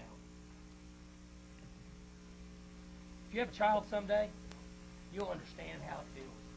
But you obviously don't have a child. I do. If your child goes down the street and somebody makes fun of him because he dropped a pass in a pickup game, or says he's fat, and he comes home crying to his mom, you'd understand. God. You haven't had that. But someday you will. And when your child comes home, you'll understand. If you want to go after an athlete, one of my athletes, you go after one that doesn't do the right things. You don't downgrade him because he does everything right and may not play as well on Saturday. And you let us make that decision. That's why I don't read the newspaper. Because it's garbage. And the editor that let it come out is garbage. Attacking an amateur athlete for doing everything right. And then you want to write articles about guys that don't do things right and downgrade them, the ones that do make plays. Are you kidding me? Where are we at in society today? Come after me. I'm a man. I'm 40. I'm not a kid. Write something about me or our coaches. Don't write about a kid that does everything right, that's heart's broken, and then say that the coaches said he was scared. That ain't true. And then to say that we made that decision because Donovan Woods, because he threatened to transfer, that's not true. So get your facts straight. And I hope someday you have a child and somebody downgrades them and belittles them, and you have to look them in the eye and say, you know what? It's okay. They're supposed to be mature adults, but they're really not. Who's the kid here? Who's the kid here? Are you kidding me? That's all I got to say. It makes me want to puke. God. By the way, Jenny Carlson is her name. Yeah. She does have a daughter. Oh. So she now knows. She knows of what he speaks. The best part too is the quarterback. It was like Bobby something or other, Bobby Reed. And like he even came out afterwards and said that he was upset at Gundy because he thought that the rant was like a show. Like him and Gundy the quarterback didn't like it, even though he was supposedly defending the quarterback. Yeah, he had like a falling out because he knew that like some of the stuff that was in there was indeed true, and that Gundy had called him soft and had benched him, and had like been on his ass. I think they reconciled like after the fact. I read something a number of years ago that like it split their relationship, and then I think he hired him. Like he ended up working like as a quality control coach or something at Oklahoma State. But Bobby Reed went on to say Gundy's rant, quote, basically ended my life. God. And yes, Mike Gundy does have 3 children, as we all know: Gavin, Gunner, and Gage. Gunner. A mother of children, he said. To open it up. I want to puke. I don't read this newspaper, but I'm gonna yell about it. It's garbage. Makes me want to puke. Great rant. Oh, it's an all-timer. All right. We must adjourn. In the News is coming up next. Holy push-ups. Oh. Yeah. Here's Buck. Now, from the George McCoy and Warren Allen Sports Desk, a Sports Center update on the Fan Sports Network, 105.1 FM and 1080 AM. Ryan Buckley with this SportsCenter update. First on the Fan, in college football, Mike Gundy fired at Oklahoma State, ending a 20-year tenure in Stillwater. Meanwhile, in Norman, Oklahoma, Sooners quarterback John Mateer going to have hand surgery and expected to miss about a month of time for Brent Venables and company. In the NFL, Russell Wilson's been benched. Jackson Dart will take over the starting duties in Week 4 as he makes his rookie debut. Texans release safety C.J. Gardner-Johnson after just 3 games with the franchise. Houston traded for Gardner-Johnson from the Eagles in the offseason. On the diamond, the Mariners can clinch a playoff spot tonight with a win over the Rockies and a Yankees win over the White Sox. The Mariners host Colorado at 6:40. Bryce Miller's on the hill with McCade Brown getting the start for the Rockies. Astros are in Sacramento taking on the Athletics. Houston starting today 3 games behind the Mariners for first place in the AL West. And in other MLB news, the league has approved robo-umps for the 2026 season, the ABS review system coming to a ballpark near you. More sports scores and stories in 30 minutes. Ryan Buckley, the George McCoy at Warren Allen Sports Desk. Hurt and missing work. Insurance companies acting like jerks. Don't call your mom. Call George McCoy at warrenallen.com. The home of the firm of Harris and Meringue. Weekdays 10 to 1. The Fan Sports Network. 105.1 FM and 1080 AM. Yeah, we're looking at this rant as if Jenny Carlson was the target. Well, Bobby Reed, basically ended his life. Can you sue for that? I think you can. You sue for negligent ending of life by going on a "I'm a man, I'm a 40" rant? By the way, well, he's not a 40, he's just 40. Yeah. But Jenny is still there at the Oklahoman. Yeah. Did you know that? I did not. Yeah, so and I think she left for a while, but then came back. So I'm guessing her and Mike Gundy have had several run-ins. I would assume there's a I'm assuming that that's not the first and last time they've tangled. But yeah, I don't know. If someone ruins your life, whether that's by being a man in 40 or like hitting you with a street sweeper, either way, you probably should call the advocates, because if someone has ruined your life, chances are you deserve compensation, and Donegan will get you that compensation. Yeah, unfortunate injuries, they happen, and they can be difficult, very unsettling. Yes. In one's life. Yeah. But that's where Ken and Donnie come in. Any consultation is free, and they don't get paid until you win. So the advocates, injury attorneys, they are here to support you and your family every step of the way. If you've been injured, you need more than a lawyer. You deserve an advocate. Go check them out, our friends, Ken and Donnie at advocateslaw.com. At Carl's Jr., late birds get the bag. Build your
peak know. until the rain comes like on Sunday, I think? Still feels like summer out there. We're in the 80s, man. It is September 23, 2025. Time now for In the News. I'm your noted newsman. Hello, thank you. Thank you so much. Thank you. Please be seated and all rise. It is brought to you by the Advocates Injury Attorneys at advocateslaw.com. Nothing today, bad can happen. It can only good happen. I think that's right. Yeah. Nothing bad can happen. It can only good happen. Today is Restless Leg Awareness Day. The old Jimmy legs. Yeah. Okay. So be aware of that. What do we do with that? I think there's a medication you can take for it now. Is there? There's a medication for everything. Now, is that just you being anxious and tapping your leg, or is it like No. something you really truly can't no, stop? I just know that for a while there, like there was those commercials, like it's like Sky Rizzy something or other, and there was one that I saw for restless leg syndrome. Like, really, we're advertising restless leg? It is a chronic neurological disorder characterized by an irresistible urge to move the legs, typically accompanied by uncomfortable sensations. So, sorry if you've got the Jimmy legs. So that's not just like, you always see the nervous Nelly who's like bouncing his knee up and down. Twitching, yeah. It's not necessarily that. It's worse. Neurological. I think there's medication though, so go ask your doctor about whatever. It is also National Checkers Day. Whatever happened to checkers? Boy, Why don't we play checkers anymore? Because it's not 1930. What? Checkers was a great game. Why play checkers when you can play chess? Yeah, because chess takes too long. Yeah, exactly. Checkers is just more basic, quicker. Although you can do a lot better in board games than checkers, I think, right? Yeah, I haven't played a game of checkers in 30 years. I just feel like checkers used to be really popular, and now it's just not even a thing. Totally out Again, of fashion. Because it's not 1930. We've evolved. We've evolved past checkers, you say? How am I going to get my kid to play checkers when he's got like Call of Duty on his PlayStation? Well, no, I get that. But I mean, we still have basic other games like Connect 4 or... I don't think people play Connect 4. Oh, yeah. I just saw one the other day, a big giant Oh, one. I think there's a at lot more bar. Connect 4 than checkers for sure. There's Jenga. Yep. And You know? giant Jenga. You see Yeah. that at bars too? There's lots of basic games. Checkers is a basic game, but I don't know why it's been displaced. I'm kind of mad about it all of a sudden. And yet, when's the last time you played checkers? Why? It's not even available. Oh, I think it's available. You could have it at your home. I'll bet you can buy a checkered board for $4 on Amazon right now. I don't want to spend the money. Times are tough. I'm going to look and see what... Let's play over-under. $7.99 on Amazon. Like the traditional checkers. black and red checkerboard? Black and red checkerboard. Oh, $9.99. I'll take the under. Looks like the first main one that pops up is $9.99, but there is also a $7.99 option from Schlees and more. There you go. Board games. So who wins? I think the first one popping up, because that is the one Amazon recommends. That's like that. That's their choice. I do feel like $9.99 is indeed the price of a checkerboard. A little high, don't you think? Well, with all the Trumpflation, you feel a little better about it if it was $6.99. I would. The checker companies are paying the tariffs. You said $4. Now that I was like, wow. I'm guessing Goodwill probably has those. Oh yeah. R.I.P. checkers. And chess for the same one. Chess, $19.99. Yeah, I got to pay more. Got to pay more. Well, they got the carved figures and. Oregon Army National Guard physician assistant. The VU. Major Tommy Vu has set the world record for push-ups, or as Buck and the kids like to call them, shups.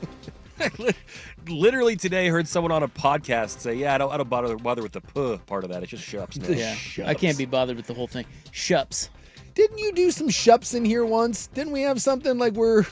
I don't know. I thought at one point, like years ago, there was something where like, I think you had to do like 20 shups, and you did it. I remember. Well, yeah, I'm svelte. Look at me. Shup it up. Shup it up. It sounds like an impossible feat of strength, but Oregon Army National Guard physician assistant Major Tommy Vu did the impossible over the weekend and completely shattered the world record.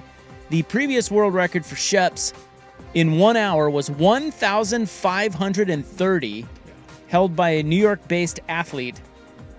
It's kind of generic. On Saturday, 38-year-old Vu completed 1,721 reps at West Coast Strength Gym in Salem. He basically said he used a metronome, and he needed to do a push-up every 2.1 seconds for an hour. God, every 2 seconds. 2.1 seconds. A full push-up. Yes. For an hour. So that's 30 in a minute. And jeez, man. Yeah, it's insane. There's video of him. I saw it on like I was it Coin or KGW, one of them. I saw the clip, and dude, at the end of it, that dude was hurting. He would do like one. He would like fire one up and then just sit there and like groan, and then he'd get another one. And obviously, it slowed down as he got close to the hour. He did do it for charity. The Oregon Humane Society got $1,721. It would have killed a lesser man. Yeah, I guess this is like push-up. his 6th world record. Yeah. This is what he does. He does burpees, and he owns all of these exercise records, and he always donates $1 for every rep that he does. Yeah.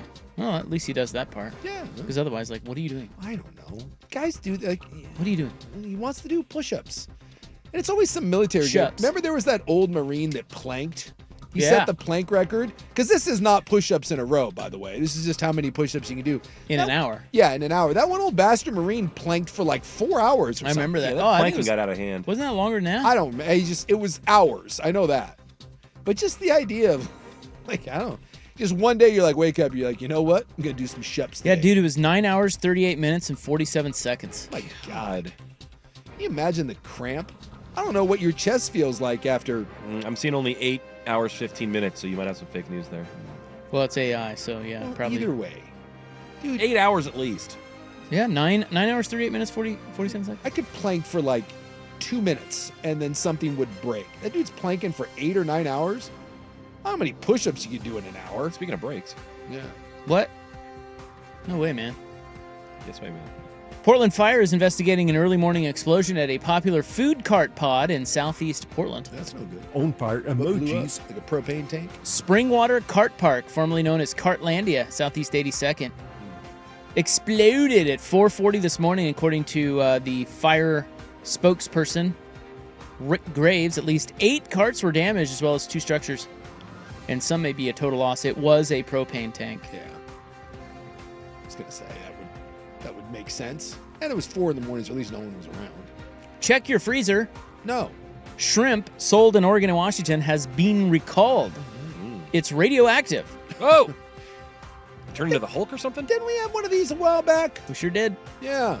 We got radioactive shrimp. Over 85,000 bags of shrimp are being recalled for potential contamination, marking the latest products to be impacted by radioactive threat. The U.S. FDA put out the notice on Sunday. 3 varieties of shrimp sold at Kroger stores in 31 states may be contaminated. It's Celsius 130. Celsius. It is cesium 137. It's a product of nuclear fission and is used in medical devices and gauges.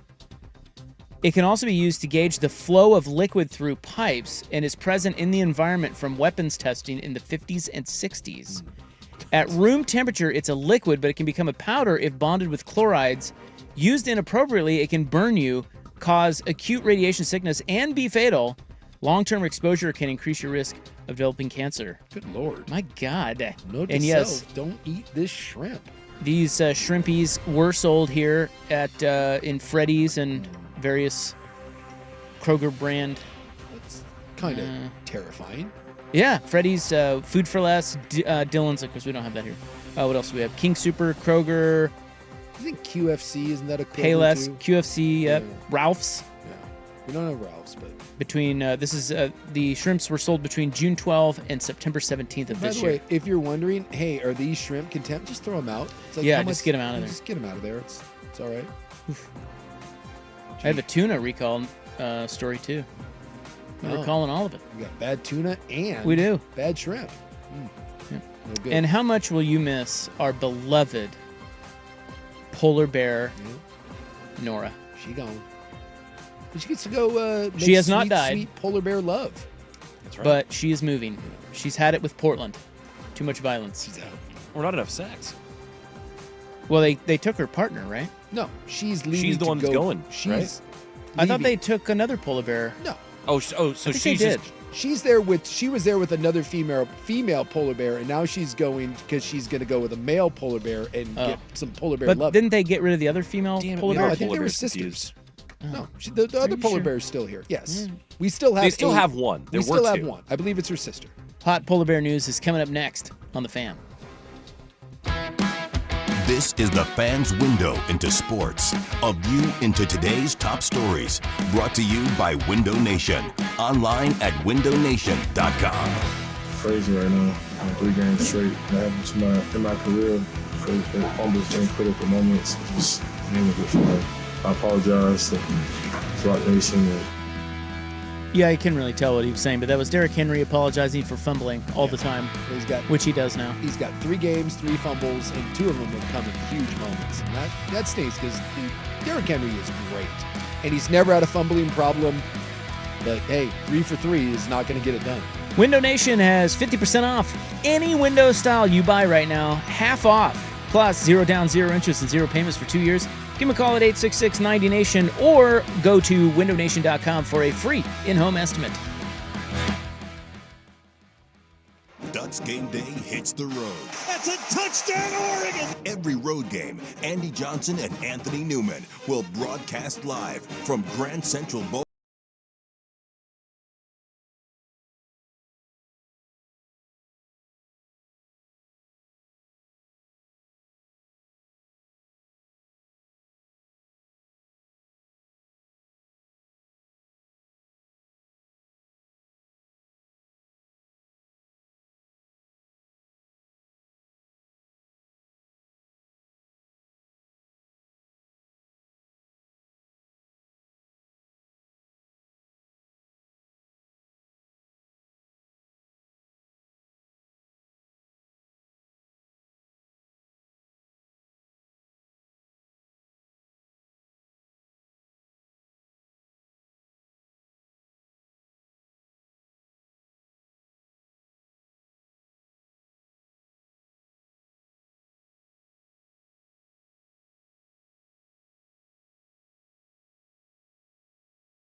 1 FM and 1080 AM. Yeah, that's right. That's exactly what this is.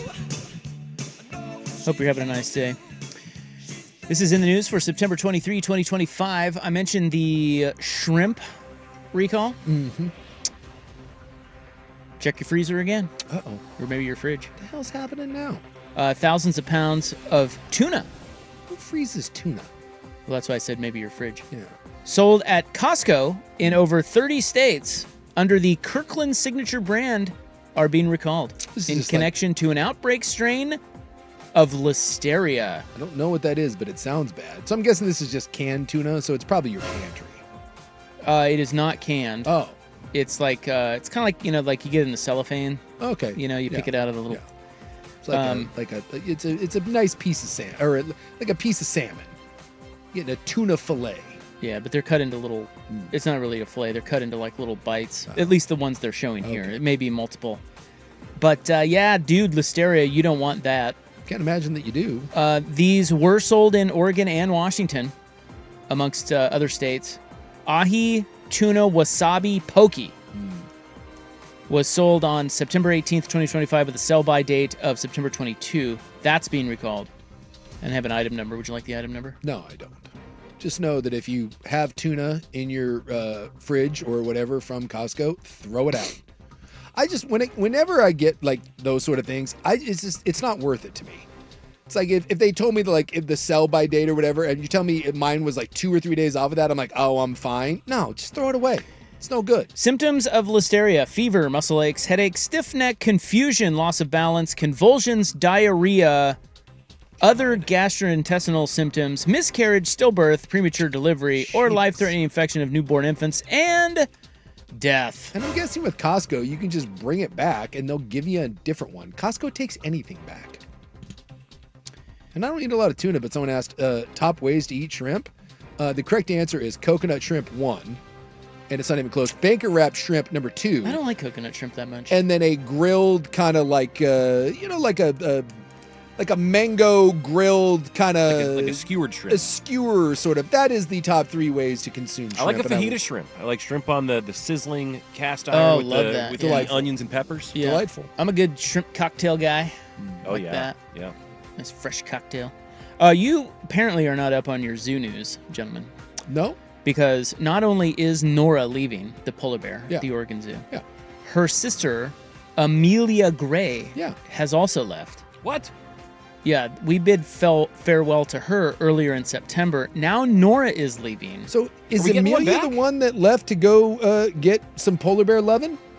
Because one of them, maybe that's the one I remember, because they said that she was going to have a chance to have little polar bear babies, which is why she left, and she left her sister behind. But maybe that was the Amelia one, and now we're losing the other sister? Yeah, Nora is moving to Wisconsin. Oh. She likes it better there. So are we going to be polar bearless here in Portland? What do they do with the whole? Did our bears get burgled? It's a pretty central place in the zoo. And Buck takes it personally. He's at the zoo all the damn time. I just saw Nora or Amelia Gray, one of them, on Friday. I think no, they're bringing in a new bear. But I think Nora said that Wisconsin just suits her politics a little better. Well, it's probably a little colder too. They're bringing in a young bear. He's going to go get him one of those Milwaukee butter hogs. There is still time to visit Nora before she says goodbye, though they haven't set a date for her last day yet. Bloop, bloop, bloop.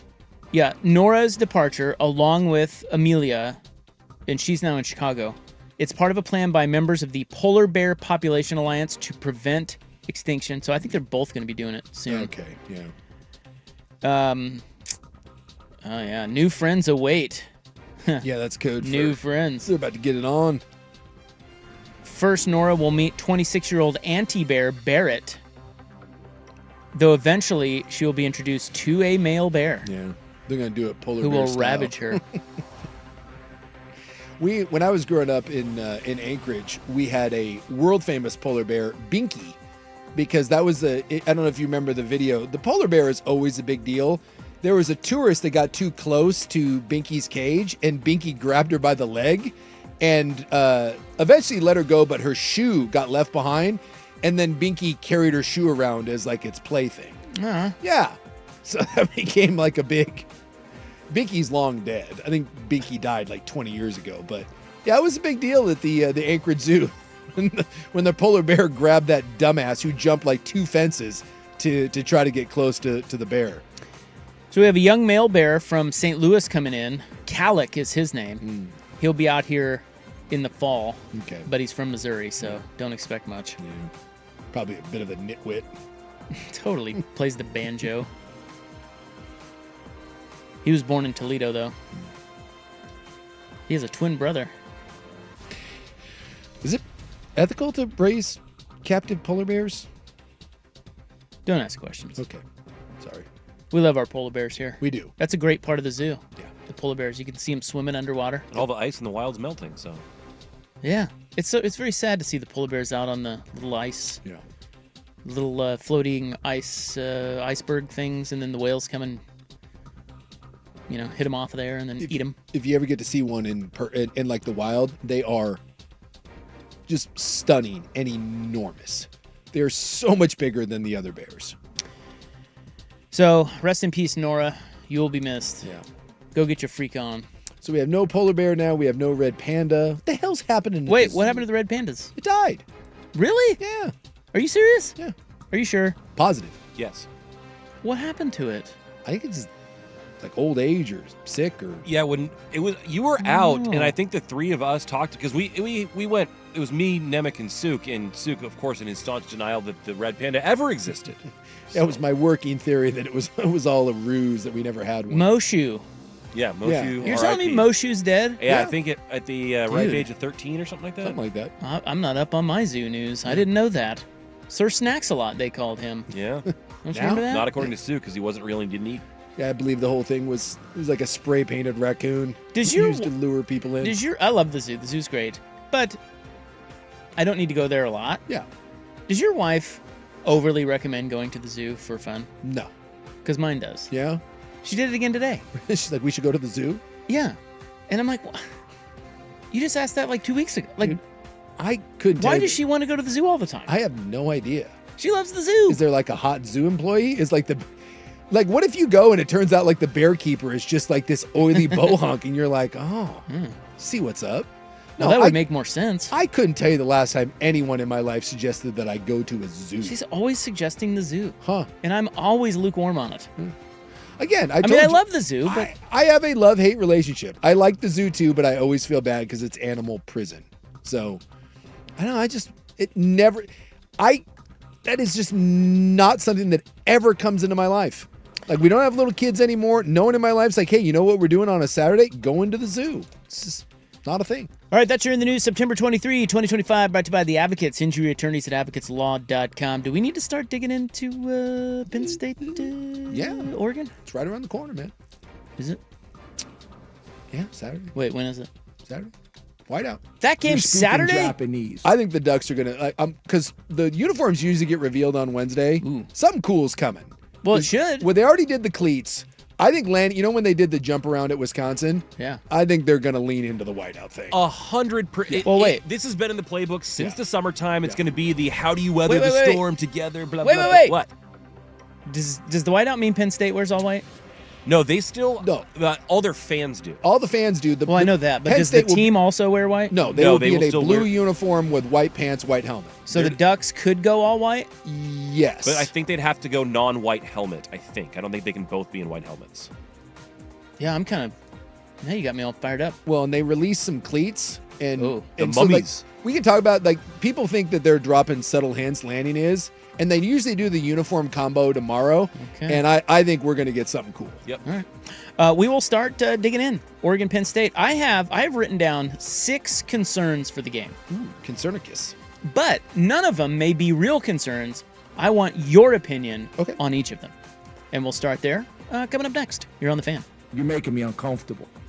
You worked hard for your 401k.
that come Wednesday when they release it, they're not just doing mummy cleats. They're gonna wear all white uniforms that glow green when they turn on the LED lights. That's pretty cool. It's gonna be a baller move. That's smart. You embrace the jump around. Yes. You know they're gonna embrace the whiteout, because when they originally announced this, I said you just got to go Stormtrooper.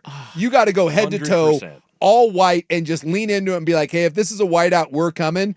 But the whiteout that glows green under certain lighting conditions, that's about as a big of an FU as you can get, and that just screams at something that Lanning would do. I love how he leans into those Yes. things. So they just showed the replay, and yes, it was David Fry of the Guardians, and he was squaring to bunt, and dude, he took it right in the nose. Although he got up, they put him on the cart and carted him off, but they did not show his face. His face was covered by a towel the whole time. So it didn't look good at all. But he's up and got on the cart, and So I'm like, guys, might have to have reconstructive surgery. he's- But just saw it. dude, have you ever seen a guy take one like that? I have told the story a couple times. When I was a high laugh. school kid, I had a bunch of friends that played baseball, and the people know who it is. They've actually texted into the program. There was a kid at Hudson's Bay that was a big time prospect. And I think he ended up getting drafted like in the 2nd or 3rd round, and he threw in the high 90s. And they were playing us, a bunch of scouts were there, and the dude was bringing heat, and they said he was a little jazzed up, and he had hit 1 or 2 of our batters, and people were kind of intimidated, and he hit our second baseman, Adam Hoff, in the face with like a 95-mile-an-hour fastball. And they brought out the EMT, and I'll never forget the sound. It's, to this day, one of the reasons I'm terrified of getting hit with a baseball. It was absolutely sickening. And it was just, yeah. If you've ever seen something like that in person, you will never forget it. And it obliterated his face. A couple of his teeth, they weren't like, they were just shattered. They were gone. Like you couldn't, wasn't like they were knocked out. They were just disintegrated. It was awful. Well, the Guards have tied it up. It's 2-2 in honor of David Fry. Yeah, I just saw it on, and Scubal's reaction is just, he knows. Yeah. Oh, he definitely knows. Yeah. You just don't often see it where it's that square in the face. Like, well, it's because he was squared to bunt. Well, exactly, but it's just, it's it's alarming to watch. Yep. But it didn't look, you know what I mean? It was fine. I think he's fine. I want to say he's fine. I mean, yeah. Ugh. I mean, I expected blood to be gushing everywhere and like him to be writhing around. He wasn't. It wasn't. Yeah. So he's laid there for a while. Like I said. Anywho, okay. I'm hoping tomorrow that we get the glow in the dark Oregon unis. They will be, I guarantee at bare minimum, they are going to be all white. Because that's something that Lanning will do. And he is going to turn this isn't their whiteout, this is our whiteout. Now and I love it. By the way, I love that. Fantastic. They wore black last week, the Phil Knight thing. Yeah, the shoe duck. I mean, I would think that, well, let's put it this way. If I were in the room for the brainstorming of what are we going to wear at Penn State, I would have said, well, let's do the all black thing, because it's a whiteout. Yeah, whiteout. Except they can't, because Penn State wears blue. Well, I know. So this is why I'm not in the room when they brainstorm these types of things. Oh, that's why you're not in the room. That's why. Okay. Yeah. Otherwise, I would be. Naturally. But I have bad ideas. So let's get to, all right, so I jotted down, just thinking about this game, I jotted down 6 things that could be concerning for Oregon at Penn State. Now, there just haven't been a lot of concerns for Oregon because they've played 4 cupcakes. And so is Penn State, by the way. But, well, they're 3. Yeah, 3-0. But I'm talking more from Oregon's perspective, like, there's not a lot to nitpick right now, okay? No. But this is a different animal. Mm-hmm. So I attempted to lay down some concerns, and I don't know how many of these are a big deal to you, but I'm going to throw them at you. All right. And you tell me how you feel about them. Okay. I'll tell you. Are real concerns or like, yeah. Or like, is this concerning? Is this not concerning? Sure. So we'll do that. Coming up next here on the show, this is Isaac and Suk on 105.1 The Fan. New ownership is coming to Rip City.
Oregon Penn State week. I had the thought the other day, I was wondering if Jerry Sandusky was still alive. And I couldn't remember if he had died or not. I thought he passed. He did not. I think he's just still in prison. Yeah, right? he's in prison. Yeah. And he is 81 years old. And what's interesting about that is, and this will never happen, okay? So Jerry Sandusky is not getting out. No. But he could technically be a free man again. He got 30 to 60 years. Mm-hmm. His 30 year is 2042. He would be in his upper 90s. So in theory, he could get parole. In theory, he could, but they won't allow that, and he probably won't live that long. But I just wanted to point out that Jerry Sandusky is still alive. Still alive. And rotting in prison. Too bad. Also, it really is too bad. Also, still married. What? Yeah, she stuck by him through that whole thing. God. Even, man. Isn't that wild? Yeah. That is wild. But, he's in prison, so like... that happens a lot, though, like murderers and this sort of stuff. Dude, all time, there's a bunch of times where the wife, she sticks by him. So does she think it didn't happen like they say it did, or does she just accept that it has and doesn't care? When she was doing the, I remember like the Bob Costas interviews and stuff, yeah, she denied that it happened. Remember, it happened at, like, even with like some of like the kids that were in their house. Yeah. Yeah, I think she denies that it ever happened. Boy. So I jotted down 6 concerns for Oregon. Okay. You tell me if they're Is legit. one of them that the Mets are down 5-1 already? Oh, no, they're losing 5-1? Yes. They are. God, who could have seen that coming? We started out 1-0. Are you just stunned? But they're back. Yeah, I hate you both, so go to hell. True story. Are the Reds still losing? I turned that one off to watch this. They were down 4-2. I'll have to take a look. Yeah. Okay. Continue. Don't be distracted by my pathetic Mets. Yeah, you've distracted me already. Don't do it. But I'm back. Here we go. Okay, here's my focus. Still 4-2. My award-winning focus. Yes. Okay, the first one is this. Dan Lanning, 39-6 at Oregon. Yes. How many true top 25 road wins does he have? I'm guessing not many. Maybe 1. He has 1. Can you name it? True. Okay, so let me define true for those listening in Radio Land. Mm-hmm. True road wins, true top 25 road win means you're playing a top 25 team at their home stadium, not neutral site, not bowl game. It'll be something weird like UCLA or USC or something. It was that Utah game. Utah. In late October 2023, they went in there. It was a good win. Yeah. Utah was ranked 13th, and they beat them 35-6. Okay. That's his only true top 25 road win. Yeah. The only 2 other true top 25 road games were losses. One was the Oregon State comeback in 2022. Sure. They were ranked that year. Georgia, maybe? Well, no, Washington in 2023. Oh, yeah. Georgia, again, neutral site. Neutral site. So, does that concern you? No, it doesn't concern me. I don't. One, he hasn't been the coach that long. I don't think that winning on the road against top 25 teams is difficult. I mean, we've done this before. When you look through, even good coaches on the road against top 25 teams, it's usually not like an 80% win percentage, right? Well, I'm not saying that. I'm saying, would this be concerning for this particular game? He's 1-2 in true top 25. I mean, I know that he's going to have a lower winning percentage in these games, most likely, but he's 1-2 so far, and this is a different animal than any of those other 3. I'll tell you that Penn State on the road is a challenge. The fact that he is 1-2 to me has zero bearing on this game. The concern is that it's Penn State on the road, and any team, if you're playing a top 10, because this isn't even a top 25, if you're playing a top 10 team on the road, that is concern. But the overall record and the fact that there's been 3, I take absolutely no. Just that is such a small sample size that I put no bearing in it. Well, I think the idea is that the small sample size is the problem. Like he just hasn't had many of these experiences. He hasn't taken teams into opportunities. See, I'm more concerned with in these big games, the defense the defense doesn't show up. That is my much bigger concern, is that when they've played the better teams, the games that they've lost, they don't lose games. They're not losing games like, what would you say, like 24-17. They're losing games like 38-34. And so that's my thing is the defense has to show up in these games because you mentioned the road games, right? Washington was one, and what was the other one that they lost? Oregon State. Again, it's a matter of the defense has to show up. That's a bigger concern than the idea of that being a road game. So the Matrix has Oregon's defense. Now this was before the Oregon State game. Yeah. Because I don't have his latest. Yeah. But he had, so this is Dave Bartu of the Matrix. So far in efficiencies, offense, Penn State 14th, Oregon's defense 63rd. Yeah. Penn State defense 3rd, Oregon's offense 3rd. Yeah. So one of these things is not like the other, at least so far with the Matrix. And again, that's only through 3 weeks, not 4. And he had Oregon 63rd. And that goes back to my deeper concern is Tosh Lapoy, the defense has been, if there is an Achilles heel for this team, it has been that in these big games. And so far they just haven't been tested because they haven't played anyone with any sort of ability to challenge them.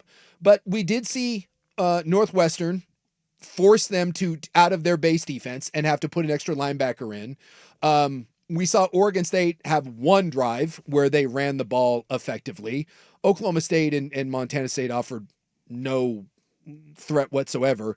And I look at a young secondary that's really, really talented, but young and has not been tested, although there have been some coverage breakdowns, and a defensive line to me that is my biggest concern. If I had to circle one thing, I'm not certain that this defensive front is great against the run. And I think when Penn State watched Northwestern and that Oregon State series, I think Penn State believes that they can run it on Oregon, and they're going to run them out of the 4-2-5, have to bring an extra backer in, and then that puts more pressure on that secondary. My biggest concern, this Oregon D-line versus the Penn State offensive line. Concern number 2, experience. Portland, why do I keep saying that? Penn State returned 14 starters from a team that went to the playoffs. Yeah. Oregon returned 5. Penn State's returning starters were tied for the 5th most in Power 4, whereas Oregon, there were only 5 Power 4 teams that returned fewer. Yeah. Experience. They are older. Yeah. Oregon is younger. How big of a factor is that to you? Not overly concerned because some of the guys that they brought in have played a lot of football. The 3 transfers coming in on their own line have all played a ton of football. Yes, they haven't played in this environment, but it's not all freshmen. Although the secondary is loaded with freshmen, and DeCorian Moore is a freshman, and he's one of your big playmakers. So would I like this to be a little more of a veteran presence at some spots? Sure. Is it a concern? Small one. I don't think it's more so than the road. Yes. True road wins. Yes. Okay, number 3. Now, the word is that Will Stein's name is hot in the agent / search firm circles. Yes. Could Will Stein's eye be off the ball? This is one that I have never liked, and it always worries me. And I don't know how real that is. I don't like that. Always concerns me. So it is a concern. I think it is. So Oklahoma State fired their coach today. Virginia Tech and UCLA are on the hunt. Yeah. You also have Arkansas, Florida, Virginia, who could have openings soon. Yeah. Will Stein's name is a hot name out there. Yes. To be fair, so is Kotelnicki, the Penn State offensive coordinator. All those guys. So his eye could be off the ball too. I don't know. I think this, we've talked about this before. I feel like this, particularly when it comes to head coaches, but also coordinators, this is one of the bigger factors in college football that we really can't quantify. We have no idea, but it is definitely a thing. Yes. And I just wonder this early in the season, is Will Stein, I mean, I'm sure his agent's trying to shield him from all that. And they are, and all that. I just think in at this level, you have to have every little I dotted and T crossed.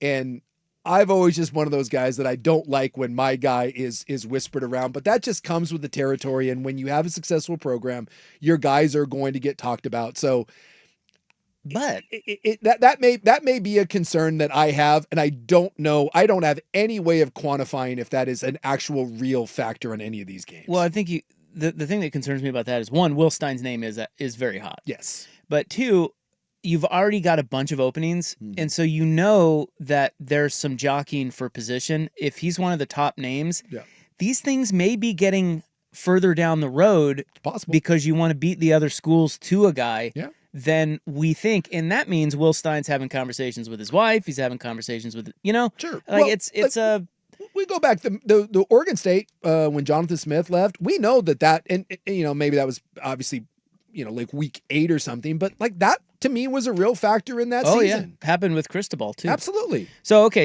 so we're getting warmer with concerns here. Sure. So I have 1, 2, 3, 4 more. Okay. I said I had 6. I actually have 7. Okay. So we'll get to those next, talking a little Oregon, Penn State. But first, here's Bucko Sports Center. Now, from the George McCoy at Warren Allen Sports Desk, a Sports Center update on the Fan Sports Network, 105.1 FM and 1080 AM. Brian Buckley with this Sports Center update. First on the Fan, a big night in Major League Baseball. Lots of playoff implications. The Mariners can clinch a playoff spot tonight with a win over the Rockies and a Yankees win over the Chicago White Sox. The Yankees currently winning 1-0 at home against the White Sox. They're in the bottom of the 5th of that one. Meanwhile, the Mariners will get started at 6:40 tonight. Bryce Miller will be on the hill. McCade Brown gets the start for the Rockies. Astros are in Sacramento taking on the Athletics. They started the day 3 games behind the M's for first place in the AL West. And some other MLB news, the league has also approved robo-umps for use in the 2026 season. The ABS review system will be coming to a ballpark near you soon. In college football, Mike Gundy fired at Oklahoma State. That ends his 20-year tenure in Stillwater. In Norman, Oklahoma, Sooners quarterback John Mateer having hand surgery. He's expected to miss about a month and is no longer the Heisman favorite. In the NFL, Russell Wilson was benched in New York. Jackson Dart going to start for the Giants in Week 4, and the Texans have released safety C.J. Gardner-Johnson after just 3 games with the franchise. Houston traded for Gardner-Johnson this last offseason from the Eagles. More sports scores and stories in 30 minutes. Ryan Buckley at the George McCoy at Warren Allen Sports Desk. Hurt and missing work, insurance companies acting like jerks. Don't call your mom. Call George McCoy at warrenallen.com. The home of dirt and spray. Weekday morning 6 to 10 a.m. The Fan Sports Network, 105.1 FM and 1080 AM. What's up, football fans? Picture this. You bet on your favorite player to score the first touchdown in the game, but his teammate scores instead. If this happens, BetMGM wants to give you another chance at the end zone. With BetMGM's second chance promotion, you'll get your stake back if your first touchdown scorer scores second instead. That's right. Bet on any pro football player to score the first touchdown of the game. If you're right, you win.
Sports Network, 105.1 FM and 1080 AM. All right, we've got a little Oregon-Penn State hour going here, digging into this game. I've presented 3 what could be concerns for Oregon at Penn State. Suk did not like one of them, lukewarm on another, and the third was a concern. The first one was Dan Lanning 1-2 at Oregon in true top 25 road games. Yeah. So they haven't had many games, but he's only won one of them, and it was at Utah. This, a little different. Top 5 team here. And Happy Valley was like 100. What is it? How many people are in this? 100,000 plus, like 101, something like that. 2 was experience. Penn State is the more experienced team. That didn't seem to bother you too much. But 3, Will Stein, could his eye be off the ball? That is always a thing to Suk. Okay, so here's the next one. Concern or not a concern, Dante Moore's handling of fire. So you've got a kid here who has 13 starts. Mm-hmm. Drew Aller has 32. Yeah. Moore, I went back and looked at Dante Moore's biggest true top 25 road games as a starter. Now, granted, he was at UCLA. That was an 8-win team when he was the starter there. So they weren't bad, but he was new. It was his first year as a starter. They lost both of those games. He only scored 7 points at Utah, and they dropped 24 at Oregon State, but lost. His numbers are not good in those 2 games. 2 touchdowns, 4 picks. Only 19 of 68. But again, different quarterback, different system. Looks completely different. So Dante Moore's handling of fire. I just go back to the playoff game and Jim Knowles and the way they just had Gabriel running for his life. Yeah. How does Dante Moore handle that if Knowles can get that kind of pressure? Absolutely, it's a concern. I think, and you could say this almost across the board, when you don't know, there's a lot of groups that just haven't faced fire. I mentioned the secondary. Big concern because they have not played in these sorts of games. And Dante Moore has not played in this sort of game. Dante Moore did not play meaningful snaps at UCLA. I'm sorry. That thing was a disaster. It was 4 or 5 games and it was done. And now he's sat at Oregon and the first 4 games have been spoon-fed to him and he's looked amazing. Right? He does exactly what you're supposed to do against inferior competition, but he has not faced pressure. He has not been forced out of the pocket. Yeah, I mean, he had a couple overthrows. He's had the 1 interception at Northwestern, but I mean, essentially he has been as good as you could conceivably want. But what we don't know about Dante Moore is, like you said, what happens when he gets heated up? What happens when there's pressure in his lap? What happens when they have to come from behind? On the road, what happens now when you can't audible at the line because there's 100,000 people? So 100% of these, it's not even close. That is by far the biggest concern is this will be his first true in the fire against a team that is comparable to what you have and in a hostile environment absolutely is a concern. So that goes hand in hand with the next one. This is the same defensive coordinator who stuffed your offense in the playoffs last year. Yes. Concern? Yes. Not a concern. Yeah, it's a concern. And it's, I mean, Jimmy Knowles. And again, it's the first team that physically might be able to do something against you. Like everyone knows when you're sitting there in Oregon and you watch your team play. I use an example of this. I was doing my little West Coast bias, which is just my football little podcast. And I brought up an example of let's say I'm a center, right? And I have to, because I'm just living in my world of offensive line, I have to reach a 3 technique. Outside zone, so I'm a center and I have to get all the way to a defensive tackle that's playing on the shoulder of my guard. It's a tough block for a center to make. And for the first 4 weeks, we're running this outside zone and I make that block, right? All I need is a little chip from my left guard and I can scoop that 3 and we're off to the races and we're running. I can watch film on that for 3 or 4 straight weeks, knowing that that's a tough block, and I can have confidence. I'm like, yeah, I can make that block, and we're all watching film. But all of a sudden, now I'm playing a defensive tackle, and I know that's a tough block, and I'm like, I think I can make it, but I don't know because that's a different player now that I'm facing. So there is always that concern of this is the first time that someone physically can do something to make me uncomfortable. And the fact that you do have a very, very good defensive coordinator over there that last year, like you said, put you in chains. Absolutely, that should be a concern. No, he didn't the first time, though. No, he did not. But he adjusted for the second time. And, that's where I think I go back to experience, what you're saying. Like, I do think the experience factor matters. And again, it's not like they're all freshmen, like you said, but you having been in these types of games and being made uncomfortable like that, I think it's important to have been through a few of those. And if this is your first time, I just think you're better equipped to handle it if you've been through it. Then the nice thing for Oregon is both of these teams haven't been tested this year at all. They've all been on cruise control, and I will say this, having watched good hunks of all 3 Penn State games, Penn State has played patsies, and Penn State has not looked great against those. Every one of those games, there has been pushback. Oregon has had no pushback. And I don't know if this is Penn State just literally playing as vanilla and as bland as humanly possible, and they knew what they had, and they're going to hold everything for Oregon. But I'm telling you, especially like on third downs and even in some fourth down situations, Penn State has not looked particularly sharp all year in their 3 games, and Oregon has. So at least from that just this year, Oregon has looked like the better team than Penn State, both against inferior competition. And then 2 others, concern or not a concern, the revenge factor. Yeah, I don't think there's anything to that. I mean, both of these teams know what's at stake. Both these teams know that they're national title type teams. And I just, and neither one of these ends the season if they lose it. I'm not concerned at all about Penn State being super fired up. I mean, both squads, after a month straight of patsies, both of these teams are going to be chomping at the bit and frothing for this one. And Lanning has done a great job of leaning into these moments and not, doing it's just another game. He goes, no, he will have his team sky high for this, just like James Franklin will. Okay, and then the last one is Penn State is coming off a bye. Concern or not a concern? I'd rather Penn State not be. I mean, I early in the season, I don't think the rest is as important, but I do think an extra week of prep, an extra week of seeing Oregon on film, I think, I think Lanning would probably say the same thing. I think you would rather be coming off a bye if you're Penn State. And I don't mean to disparage Northwestern or Oregon State. Something tells me that Oregon has been working behind the scenes on Penn State for a while. Yeah.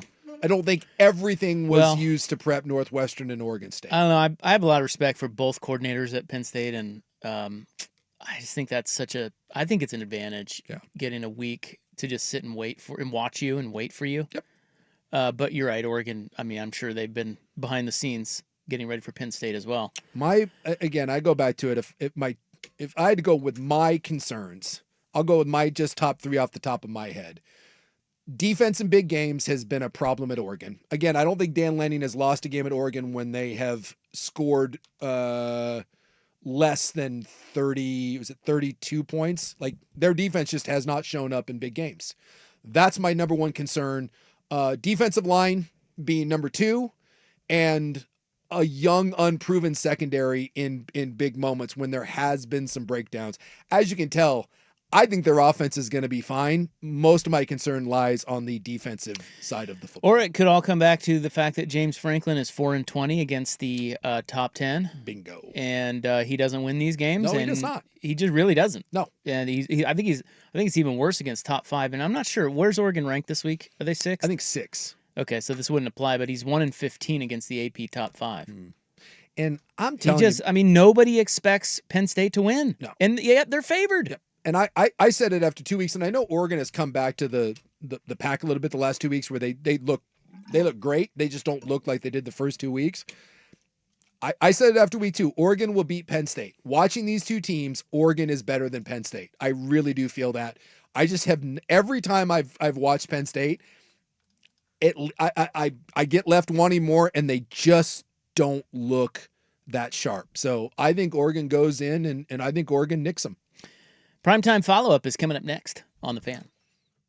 It's time for a Ducks Report, the inside story on Ducks athletics.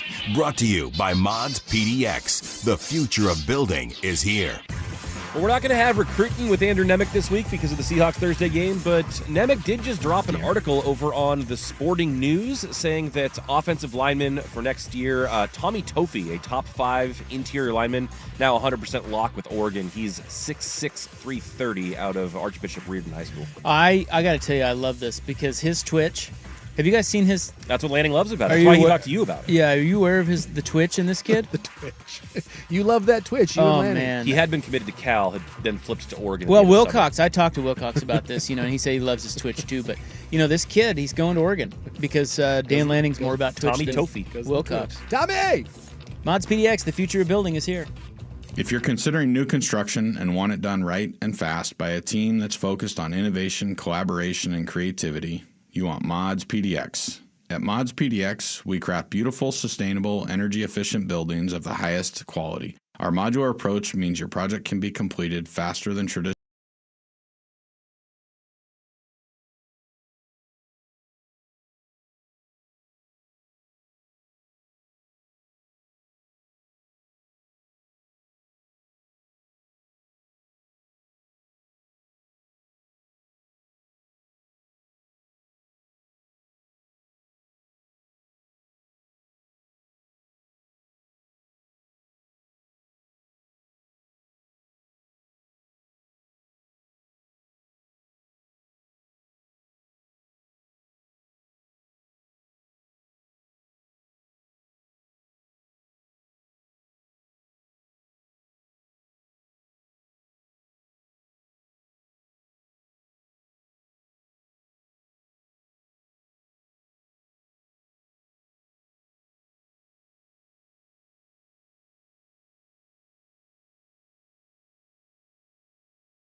Quick baseball update. The Guardians have stormed back Yeah. to take the lead over the Tigers 5-2. That would put him in a tie, right? Yep, they'd be tied. You think 2 games. Scooble got shook up after that hit by pitch? He did throw a wild pitch that allowed a run to score after the hit by pitch. He hit David Fry right in the face. But he only gave up 1 run as the bullpen kind of got a little leaky. But the Mets are losing. Yeah, 6-1. Thanks for that. I appreciate it. Well, we're sports guys. We have to give sports updates. Things going great. No. And the Reds who are tied with the Mets in the wild card, they are losing to the Pirates 4-2 in the 8th. Yes. So at least Mariners play later. Diamondbacks and Giants, which they're still kind of in that hunt too. They both play later as well. So Primetime follow-up, a listener asks, we were talking about the Ravens field goal last night that we couldn't really tell if it was good or not, but they called it good, right? Yes. Yeah. But it looked like he missed it, but you can't really review it because it went over the goalpost. And I guess that's not a reviewable thing. Yeah, they don't allow that. So what if one of our listeners texts in and asks, what if the field goal post added a top crossbar? So you now have a box for the kicker to kick it into. Why would that? A limitation of the height? Yeah. Oh, Yeah. You'd have a box. It seems like the dumbest idea I've ever heard of. You know what, though? Now the field goals that are closer in, your trajectory matters a lot more. And those easy chip shot 27-yarders, not so easy anymore. It would make it a lot harder for kickers. That's literally the dumbest idea I've heard. I mean, if you don't want to make it harder for kickers, I'd like to make it harder on kickers. I don't. I think that'd be great. I actually think it's kind of fun now that we have these long kicks. Well, I think it's fun we have more blocks, too. Yeah. And Well, also, I mean, it's becoming such a weapon now that teams are like, dude, we have to start doing this. Like, it's, if you're going to be making kicks from, and we've had twice so far in this season where teams have not even tried. They're like, hey, 60 plus, we're good here. And by the way, the Cowboys say that they're fine lining up from 70. Yep. And I think that's great. I like it. Well, and to so Isaac's now, point, if you make it harder on the kickers, doesn't it incentivize the offenses to stay out on the field and give you more real football? I mean, we already have, like, no one punts anymore. Yeah. I mean, everyone's going for it now. I mean, I think we already have the most incentivized, more real football is that you could possibly have. I mean, I just think the game's in a good spot right now. There's some bad offenses, but there always will be because it's really hard to play quarterback in this league. Or, you could put the crossbar way up. The top crossbar, you could put it way up high. Why? Again, this makes no sense. Why do you want a top crossbar? Well, because then it has to go through. It has to go through the box. Then there's no way that you want like a vertical soccer goal just up there. Just kick it into the. Well, no. This was the listener saying if you had a top crossbar, then it eliminates this gray area of a ball going over the goalpost. Right, you have a and box. Not knowing. You have to hit it in the box. So it could clank off the top crossbar and most likely wouldn't go in, but it could. Or it could go bar down. Like Exactly. Hockey, Or it could hit the side and then hit the top and then it's quadruple doink. Yeah, but you can review all of that. But if you put the top crossbar way up high, now it doesn't really affect the kicker. We're all dumber for this. This is like when we put alligators in center field in a Major League Baseball stadium. I loved that idea. What are you talking about? Or more interesting. When we spent 20 minutes deciding what happened if two people caught a ball at once. Well, again, great question. That question it's was not because it won't come up. but it could. It won't. But it could. Hasn't it? Someone said, now, while we're at it, why not just stick an extra pole straight up the middle?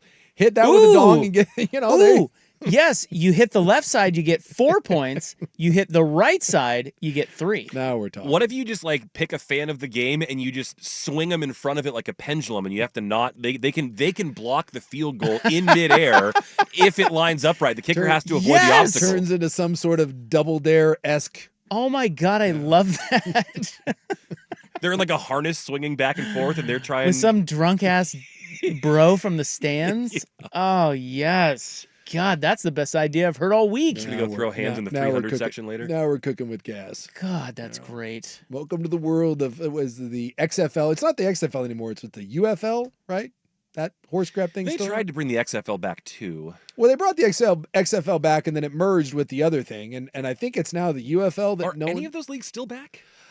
The one is because Colin won't shut up about it, because it's on Fox or whatever, and then they have to, and then we have to pretend that anyone cares about it. I think it's called the UFL, I believe. Well, I'm all for it. I think let's spice it up a little bit. Any field goal within 20 yards has to be kicked by a random fan. See? Well, chip shot, got to bring someone in. Got to bring someone in from the stands. Now you're just being silly. Or well, how about this? Not a fan, but you have to pick anybody on your team not designated a kicker. You've got to find somebody else to do it on the shorties. Make the quarterbacks kick. Sure. Someone this week's kicker was hurt, and they went for it on everyone now because they had the punter and they didn't feel they could do it. Or that's Oregon State. first couple weeks, Oregon State's like, nope, going for 2. No field goals here. But that's because they couldn't snap. Top crossbar ideas from a damn communist soccer fan who lives in their parents' basement and drinks double IPAs. Y'all are crazy. Yeah, the UFL season did conclude in June. No word yet whether they're coming back for 2026. Who won? That would be the DC Defenders. They beat the Michigan Panthers. The Defenders of the Metropolitus. Arr. Wow. I thought it was the Battlehawks. The Battlehawks are St. Louis is the Battlehawks. The St. Louis Battlehawks. All you need to know about that league is there's a team called the Battlehawks. Stop it. Are you ready for the Rapture? Are we getting raptured now?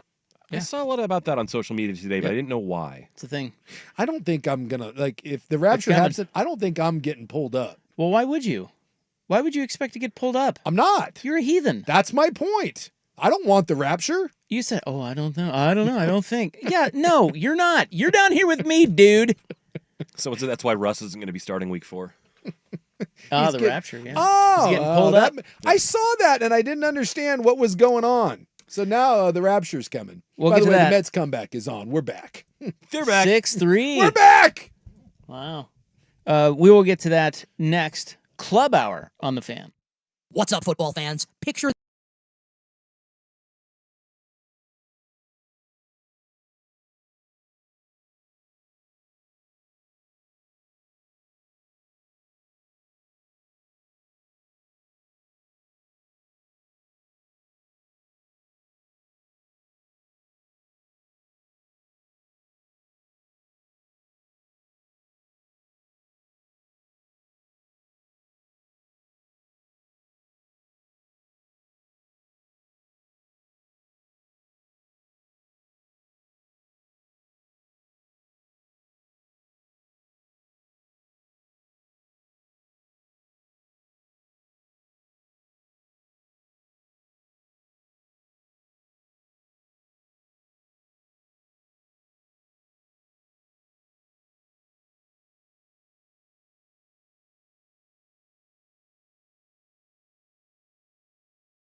Now, from the George McCoy and Warren Allen Sports Desk, a Sports Center update on the Fan Sports Network, 105.1 FM and 1080 AM.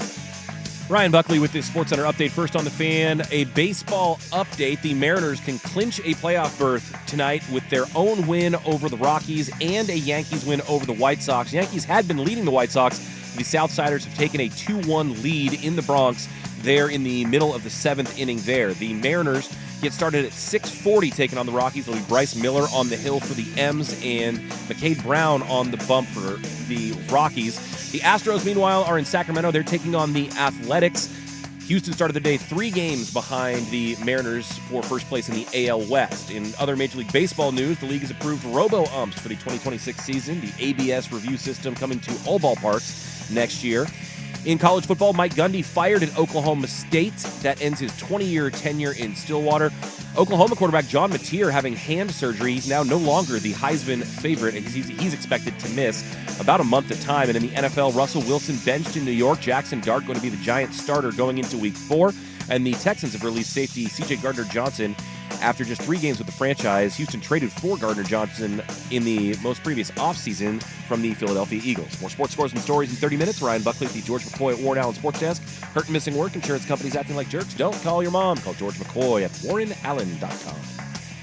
The home of Ducks game day. Before and after every Ducks football game this season. The Fan Sports Network, 105.1 FM and 1080 AM. The following program may not be suitable for children. Hold on to your butts.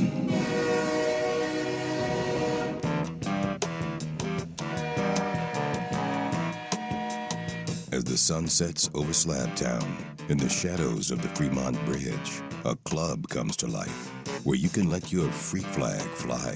There's a new fiesta in the making as we speak, full kegs. Everybody's gonna be there.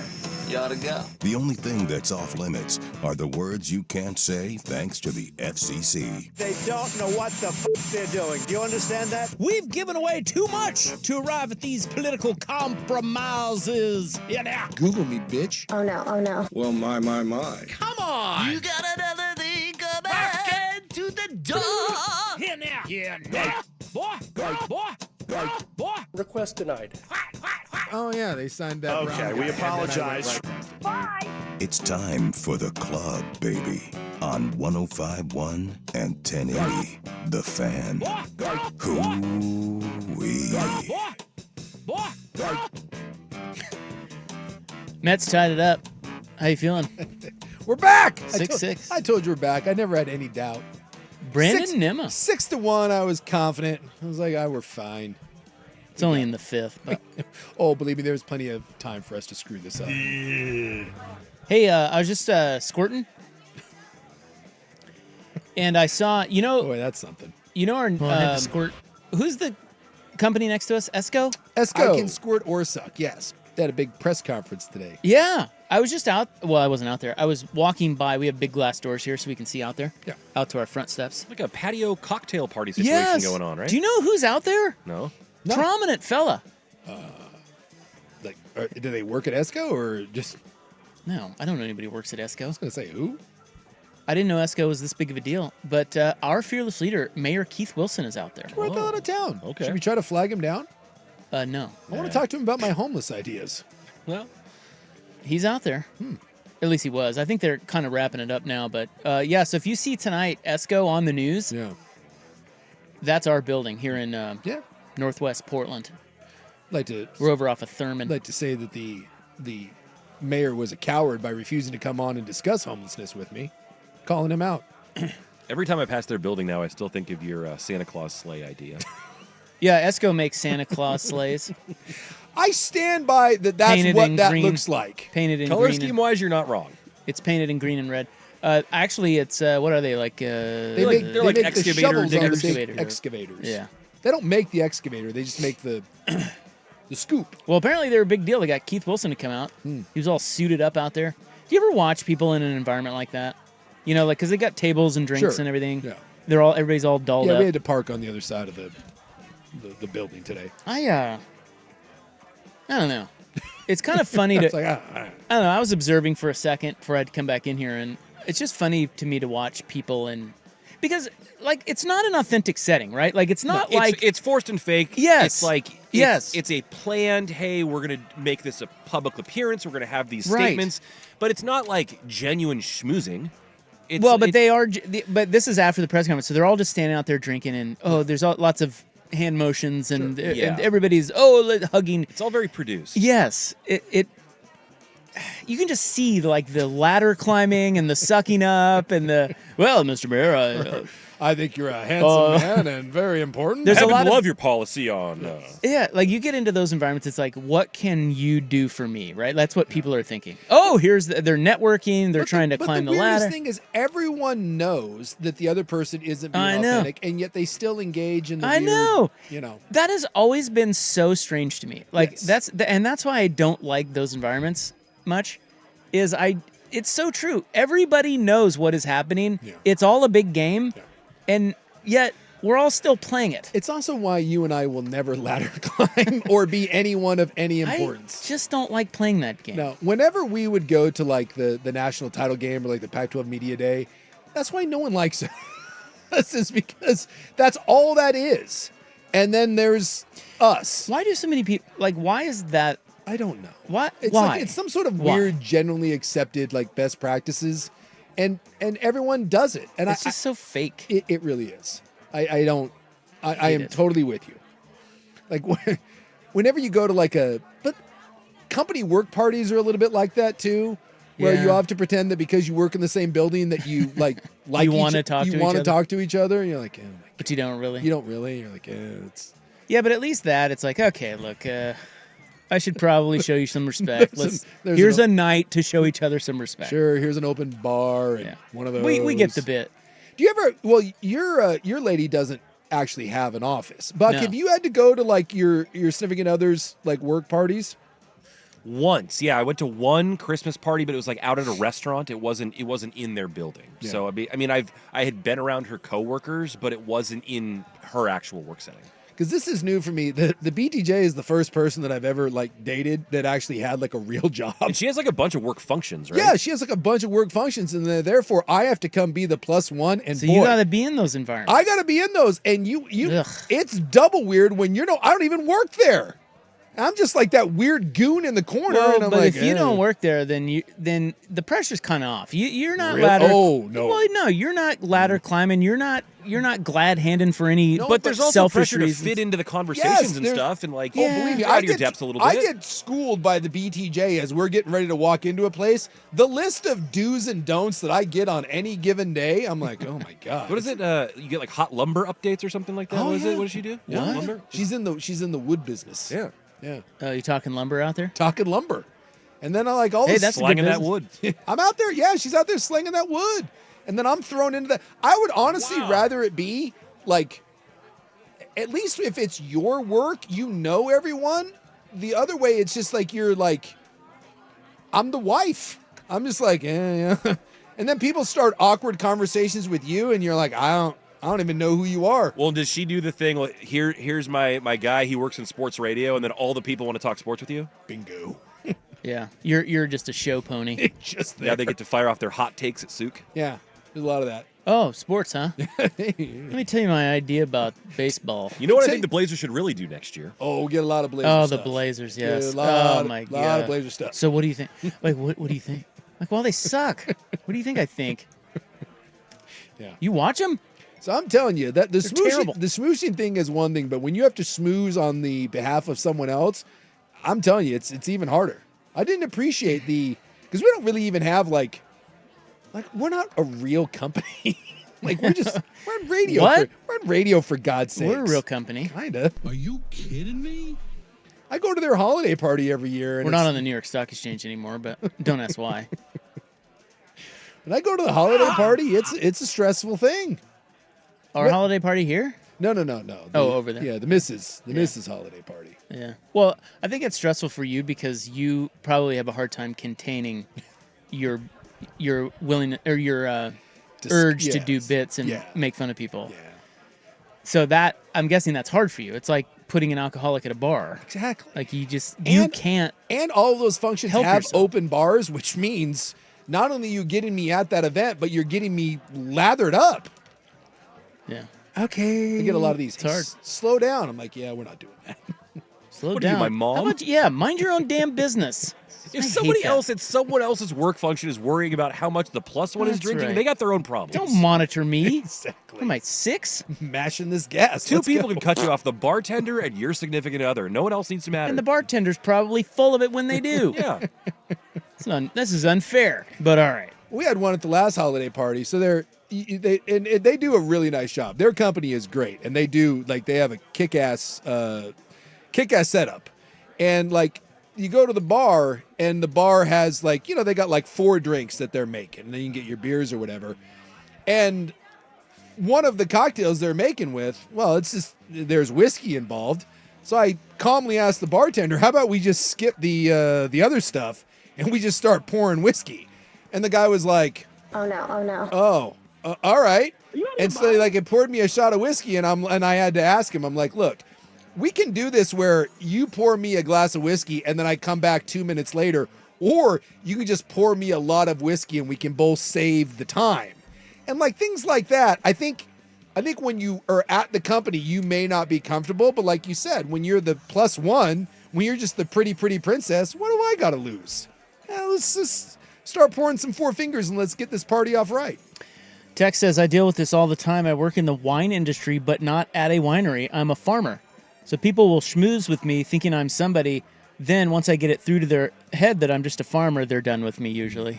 LOL. It's like you can tell people's agendas. Yeah. Oh, you can't get me wine? I'll move on to this bald man over here who's drinking whiskey. See what he can do for me. Oh, do you have tickets to the Blazers I could have? That's why the correct answer at those things is just get as drunk as possible early on. Nothing bad can happen. It can only good happen. Exactly. I'm keeping that. That's becoming my new favorite quote. It kind of sounds like a Sukism. Yeah. You pretty aren't. Yeah, you pretty are. I'm going to have that crocheted on a pillow somewhere. Nothing bad can happen. It can only good happen. It can only good happen. I love that. That's phenomenal. Somebody points out, it is true, though. The holiday party is kind of one of your only glimpses into other people's spouses. Yes. At your company. Mm-hmm. And that can be very entertaining. Yeah. Because you have an idea of someone, like someone in sales or whatever, and then you see their spouse and you go, "Oh," or you talk to their spouse and you're like, oh, this is what's happening. They party. Or like, "Oh, well, that's not who I saw her with." Yeah.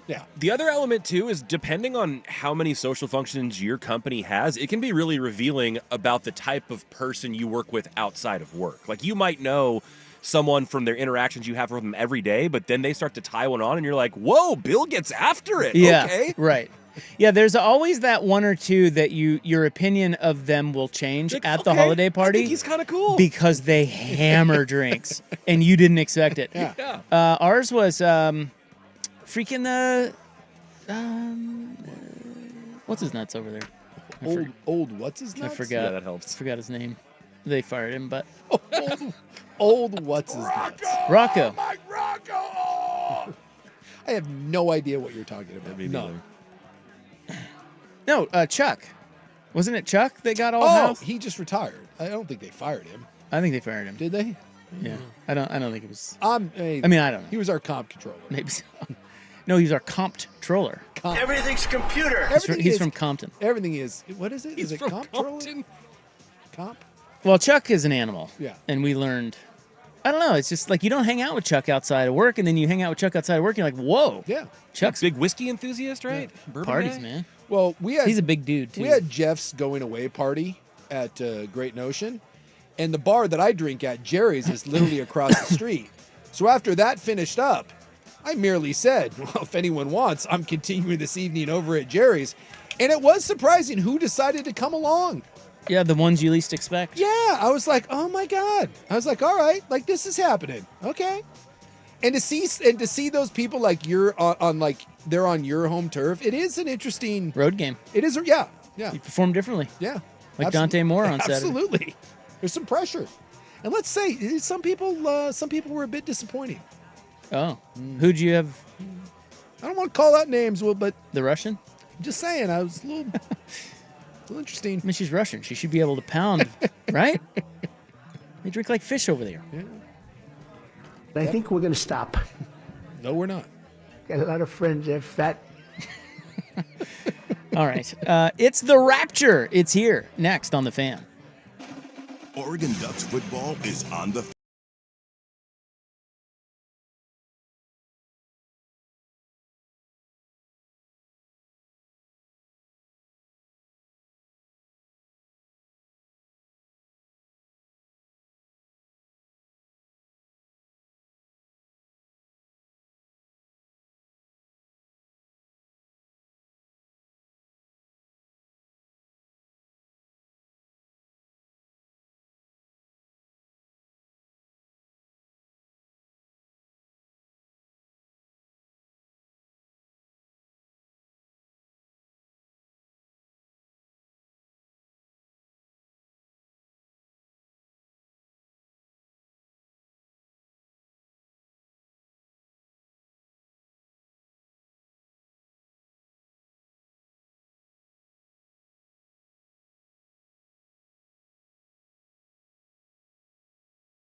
on Ed Tuesday. Ogeron? Well, they have him there. Is that the oddest fit for Ryder Cup hype man? Well, especially in New York. Yeah, he's like he's a Cajun. Yeah. Well, I mean, look, it's like two different countries. Is there an element of Go Tigers? When it's the Ryder Cup, you pull out all the stops, right? And isn't the last stop Ed Ogeron? And also, can I point out it's Tuesday? The tournament doesn't start till Friday, and You he's gotta heckle the practice rounds, man. He's in the stands, getting everybody going to USA, USA. Well, you got to start building momentum now. So weird. This is the pregame, right? Well, I got a day of rain, man. Cold, Hey, man, you can't drink all day if you don't I start gotta in the tell morning. You gotta Team Europe by 1,000,000. Wow. You can get him plus 170. Very un-American of me, but I will be playing the Euros. You're going against the U.S. simply because of Ed Ogeron. No, I think No, because Europe, they're a way better team, and Yeah. that's the smart play. Europe has the better team, but Do they have Ed Ogeron? Wrong team favorite. They definitely don't have Ed Ogeron, nor do they want Ed Ogeron. Go Tigers! Look, I'm not gonna lie. Who's you had to Europe's put- Ed Ogeron? If you had to put together a Mount a good Rushmore of random people, like let's say I'm competing like in I don't know, like whatever random tournament you compete in. I have some sort of competition. The And I'd rock have- skipping championships. Yeah, and I had to have a Mount Rushmore of random people that have nothing to do with what I'm about to do. And I'm glad you didn't have that Rafa Salafusa who never got past number 1. I'm not certain that Ed Ogeron isn't on that list. Hundo P. Like if I'm going to a jiu-jitsu tournament and someone's like, "Hey, Sook," like, "Yeah, what?" He goes, "We got a secret guy to corner for you." I'm like, "Who's that?" And they're like, and then Ed Ogeron comes around the corner. I'm like, "Dude, me by 1,000,000. Let's go." I want Ed Ogeron cheering for me. I think this is a secret. Who else would you want? Random. That makes no sense to be in your corner. Yeah, pick a Mount Rushmore of U.S. cheerleaders for the Ryder Cup. I would say The Rock. He's The like Rock? dude. He's freaking Mr. America. He's don't- Captain America. Yeah, but The Rock is so bland and boring. Yeah, he's too polished and guarded. Yeah, what's The You Rock tell gonna me Rock wouldn't get everybody all fired up? Maybe not. The Rock's lame. Oh my God, The Rock is lame. He is. He is kinda What lame. on earth? I don't want the Rock. I don't want the Rock. All right. Give me Ed. And again, the Rock is a huge deal. Just give me Ed Ogeron. Everyone's a big, because everyone will be like, "Oh my God, it's the Rock." Someone's gonna be like, "Dude, is that Ed Ogeron?" Yeah, it is. Let's go. I'm trying to think. Would you want Mike Gundy out there? That's not bad. His mullet. Man, I'm 40. Like, dude, I just think Ed Ogeron is like the perfect amount of randomness that you could get in something like that. Like an actor that you haven't heard of for like forever, and then like all of a sudden you're like, Well, there is one actor they bring out for all these things all the time, and it's Will Ferrell.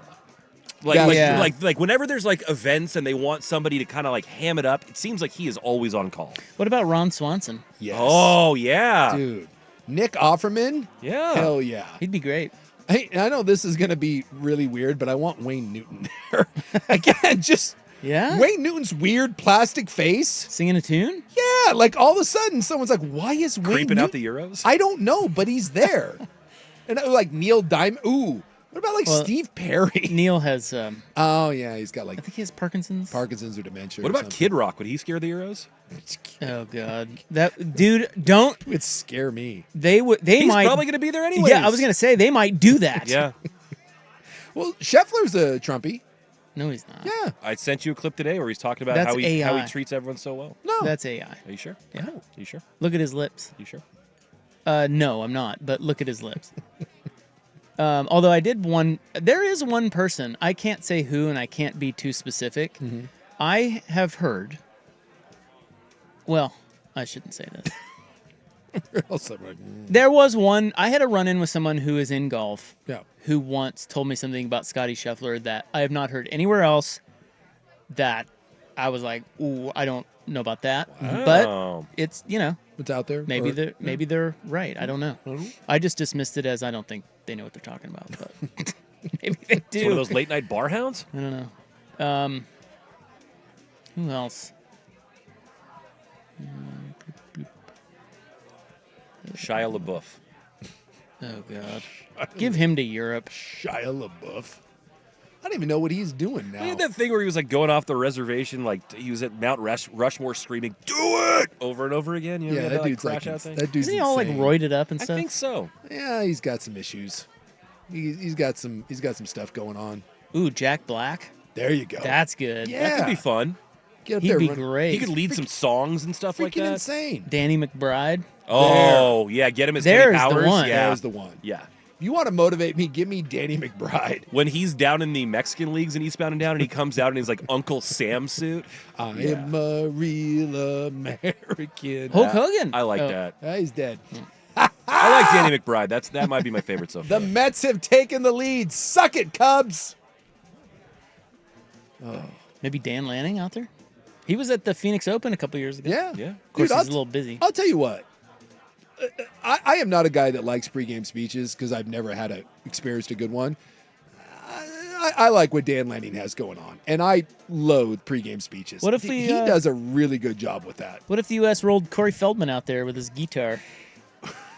By the way, is Dancing with the Stars started? Did I miss Corey Feldman dancing on that? You are asking the wrong person. Do we send Charlie Sheen out there? He was on Bill Maher the other night. Yeah.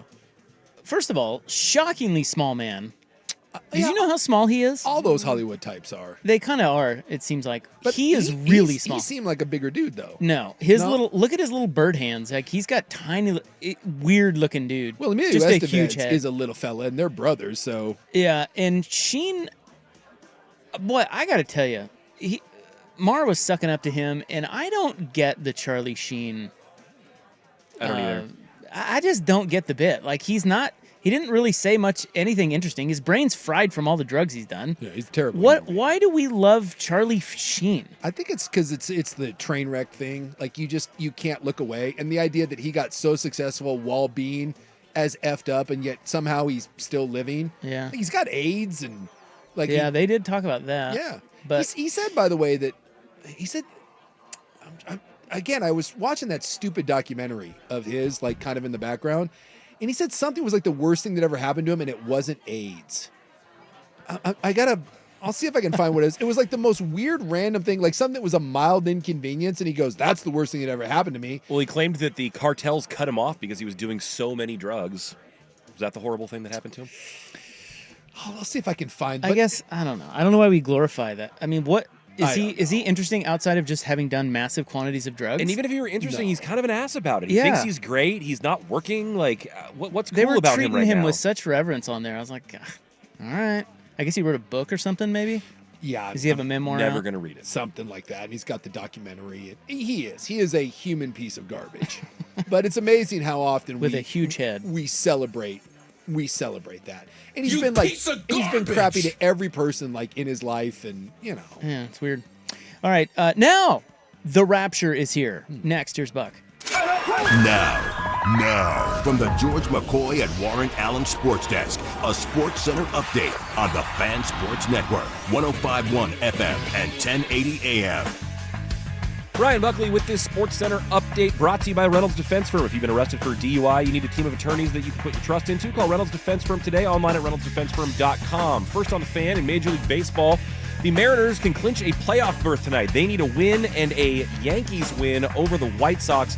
Right now, the Yankees trailing 2-1 in the 8th inning in the Bronx. We'll keep you posted on that one. The Mariners, meanwhile, taking on the Rockies tonight. It's Bryce Miller on the hill for Seattle, while McCade Brown gets the start for the Rockies. The Astros are in Sacramento taking on the Athletics tonight. They started the day 3 games back of the Mariners in the AL West. Another MLB news, the league has approved robo-umps for the 2026 season, the ABS review system coming to all ballparks next year. In college football, Heisman candidate John Mateer is having hand surgery. He's expected to miss a month of Oklahoma's games, but will return this season. Meanwhile, down in Stillwater, Mike Gundy fired at Oklahoma State, ending his 20-year run with the Cowboys.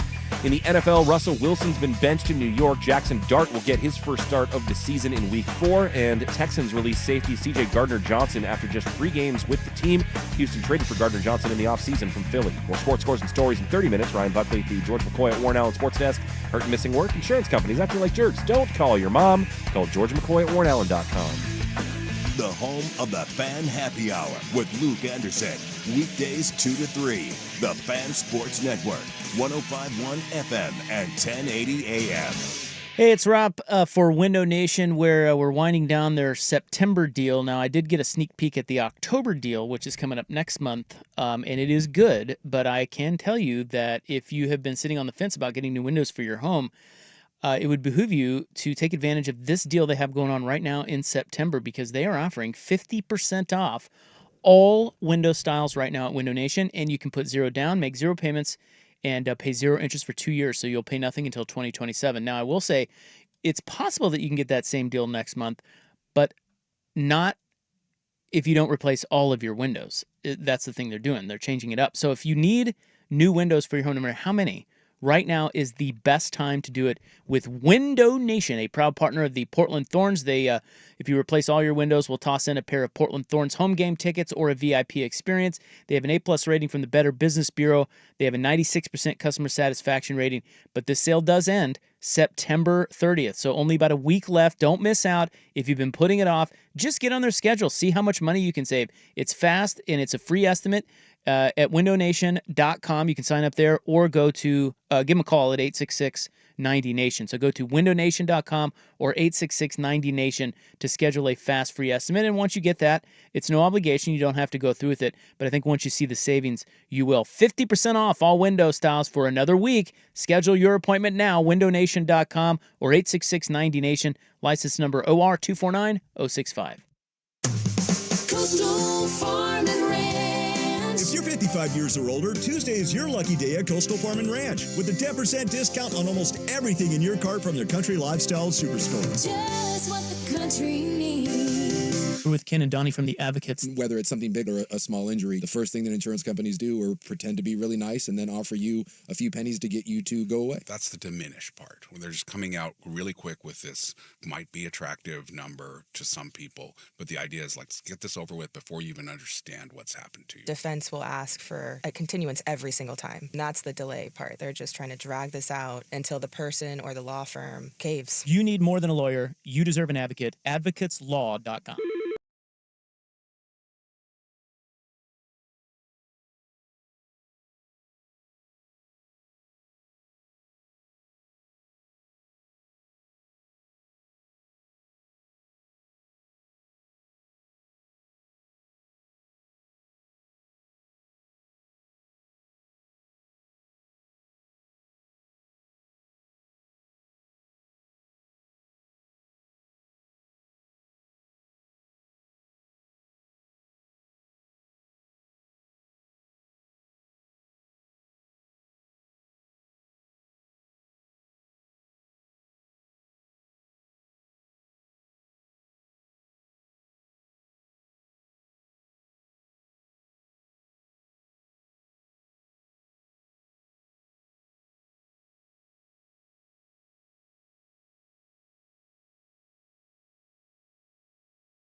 Is the Rapture.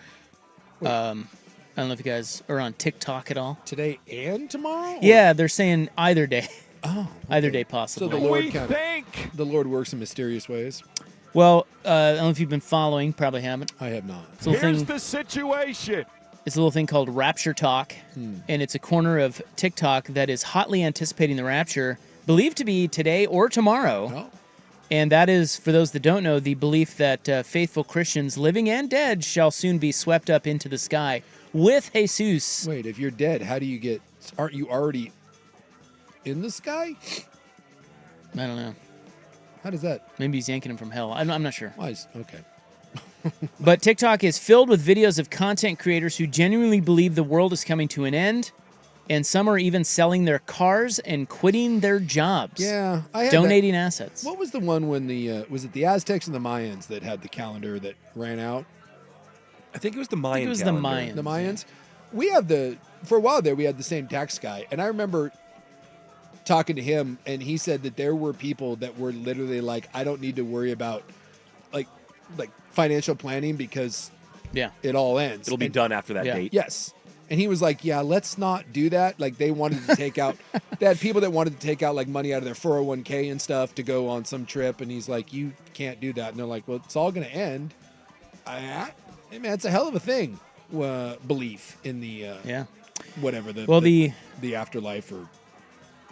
The phenomenon has caught the attention of the wider web, with outsiders tuning into Rapture Talk as though it is a reality TV series. Oh, okay. Many of the videos are surprisingly practical, showing believers taking careful steps to ensure that their anticipated disappearance won't leave a mess behind. I bet that is fun to watch. Yeah. Watch people be crazy. Although, isn't it kind of sad watching someone like... Oh, I don't know. No?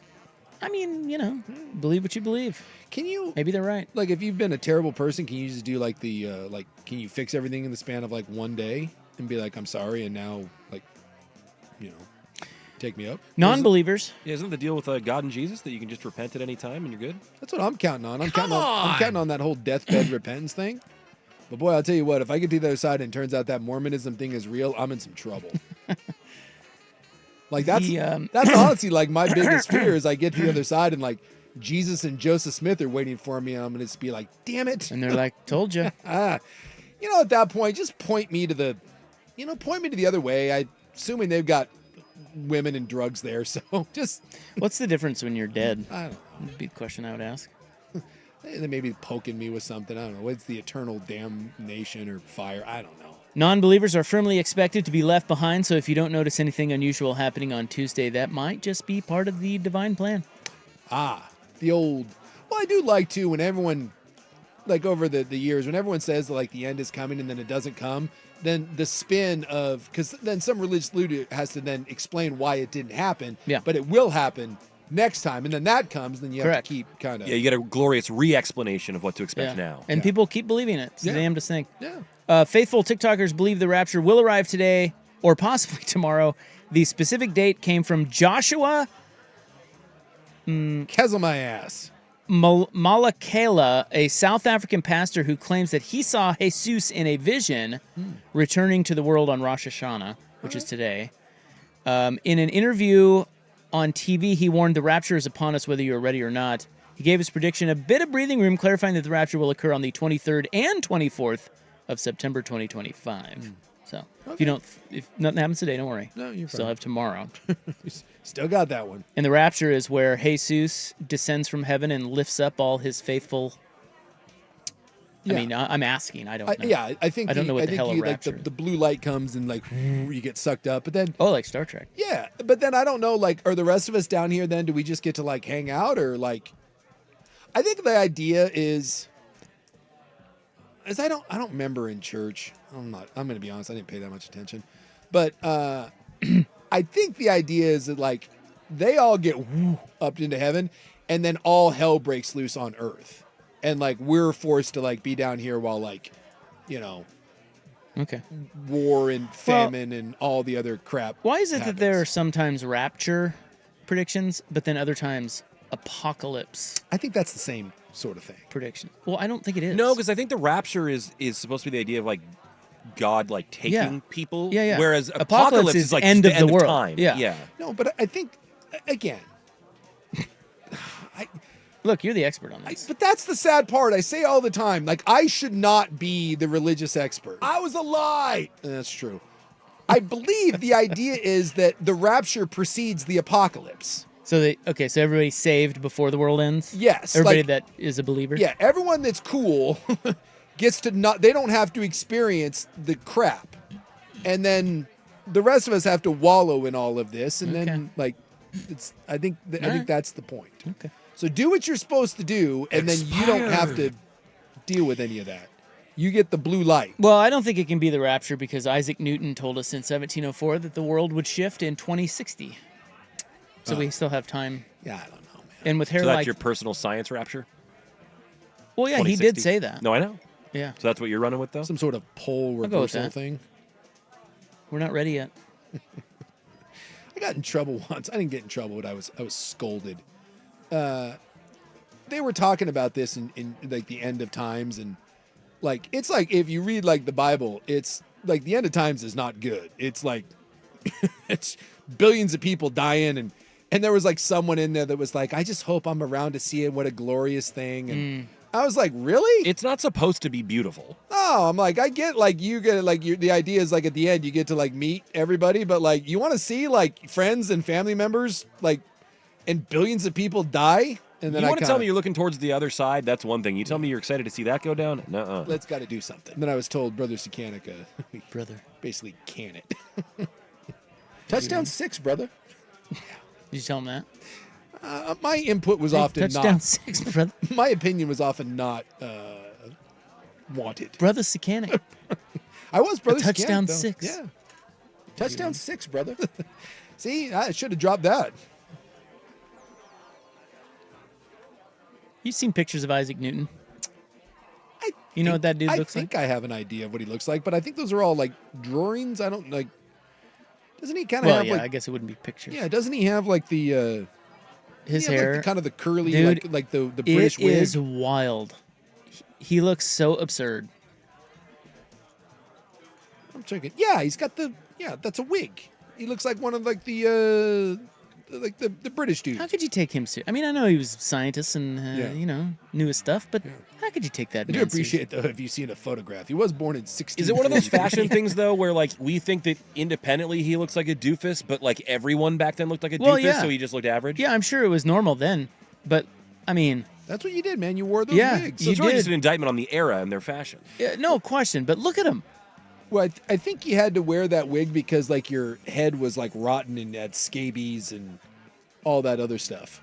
What are you thinking? So he was in the 1700s, Yes. right? So, all right, let's fast forward 400 years. What do you think they're going to be saying about our photos? Yeah. Hey, look at those. Dude, I look at those photos. I donkeys. look at photos from like 15 years ago, and I'm like, oh my god. Look at that. Look at that bald guy, that radio host guy. Who's this guy? Dude, look at his beard. I have I guarantee at some point I'll look back on this. I've had this thing going for like 5 years. Okay. I'm like, whoa. All the dudes were bleaching their tips, huh? Yeah. And wearing puka shell necklaces. That's right. We both did. Dude, I in my wedding all those years ago, what was that now, like 20, 25 something years ago, I wore a Mandarin collar tuxedo. Oh, like the non-fold over Oh, little, yeah. God. Oh, yeah. man. And I had like a goatee. What regret. I know. I look at that thing and I'm like, oh man, what was that? So the people of the year 2400, Yeah. what will they say about the Guy Fieri videos? Exactly. Like Straight nice, to Flavortown. Nice bracelets, guy. Has there ever been a look like that? That was cool. I mean, I guess like I think like the Elvis, or maybe like the leather jacket, the Fonzie, like that endures. Like Levi's and boots, white T-shirt, leather jacket, like that still works. But for the most part, yeah, you're gonna look like a chump. And I get that everyone wore wigs back then, but couldn't you have cooler wigs? Like, why that? That was the style. What are we man. doing? What are we doing there? The 20s and 30s, I still think holds up. Like the kind of that. Oh yeah. The Gatsby sort of stuff. Yeah. That works. Yeah. You know. Yeah. Then before that, I'm trying to think like another like era that like looks kind of. Everything back then was just everyone was. We could wear gross like a and- loincloth with. Well, I was gonna say like the Old Yeah. West, but everyone was just dirty and funky, and it was all hot. Well, wool but you look clothing. cool. You look cool. I guess. Depending on your hat. Yeah, gotta have a cool hat. Golf bro. That's not going to age well. The Costco quarter zip. Well, yeah, because if you look at old golf videos, even old, like Tiger, and that's not even that old. No. It's just like, ooh, golf stuff ages so poorly. I saw a gallery the other day of what the women used to wear on the LPGA tour in the 90s. Oh my God. It looked like they were going to like Tupperware parties or something like that. They got all these bangles and scrunchies and crazy Cosby sweaters. It was nuts. Dude, anytime Cosby sweaters, huh? Yeah, the Cosby loud, sweater was a colorful. thing. I mean, we know about him, but his sweaters were iconic. I remember even making fun of swag. Short shorts were like all the rage, and then it became like the worst thing in the world. And we used to when Swag was our producer, he used to wear the ball huggers all the time, and then everyone went to the and one look, and now dude, the short shorts are back, man. I don't know if they're quite like the ball huggers, but everyone's wearing short shorts now. Swag is back in fashion. I kind of wanted to see the wang. Yeah, it's a thing. So you're saying in 400 years they'll be looking back at pictures of Swigard going, "Wow." Well, I'll tell you right this now. guy. I love your peanuts, man. Well, look, if you wore shorts past your knees or you wore 5-inch inseams, the one that would look out of place and bad is the shorts past your knees. But give it time, and I'm sure it'll swing back the other way. Mom jeans are in now. Everyone's wearing like the super high-waisted jeans. That's the thing. Well, and the kids are now back to almost, it's not quite the Jinko look, but just the giant, like, barrel-sized legs on jeans. Yeah. Here's the text. It says, when the future aliens see a picture of me with my KJON Rock t-shirt and my Seattle Blues with the bell bottoms and my comb out the back pocket, they're going to know I rocked some ass. I don't know if you do this, but I actually did it today. I want to say about twice a year I go through my closet, mainly because I'm not allowed to have any room in my closet. The BTJ takes it all up. But about twice a year I go through and I just get rid of crap. And today I bet you I put 30 different things in a plastic bag and I'll just donate them or whatever. And some of the stuff I look at that isn't that old, that's like maybe a year or two old, and I ask myself, why did I? Yeah, why? Why? What have really? I done? Like, I bought that? And I'm like, I've worn it one time. Like, I didn't even go through a phase where I liked it, and yet somehow I convinced myself to buy it, wore it once, and was like, nope. You know what's weird about that, though? Is that when you buy something that ends up being like a go-to staple for you, when you buy it, you don't know that it's going to be that. No. You know? Just happens. It's weird what becomes the staple and what doesn't. Yep. So you don't, it's hard to predict. That's why I keep a fresh rotation going. Got to find out. Trial and error. All right, we'll wrap it up next on The Fan. Dirt and spray. Dirt and spray. It's the biggest challenge defensively against Penn State. And it's funny because Drew Aller might be a first-round pick. He might be a top-5 pick, a quarterback. And I know that they've upgraded at wide receiver. But I also know the DNA of that offense is going to be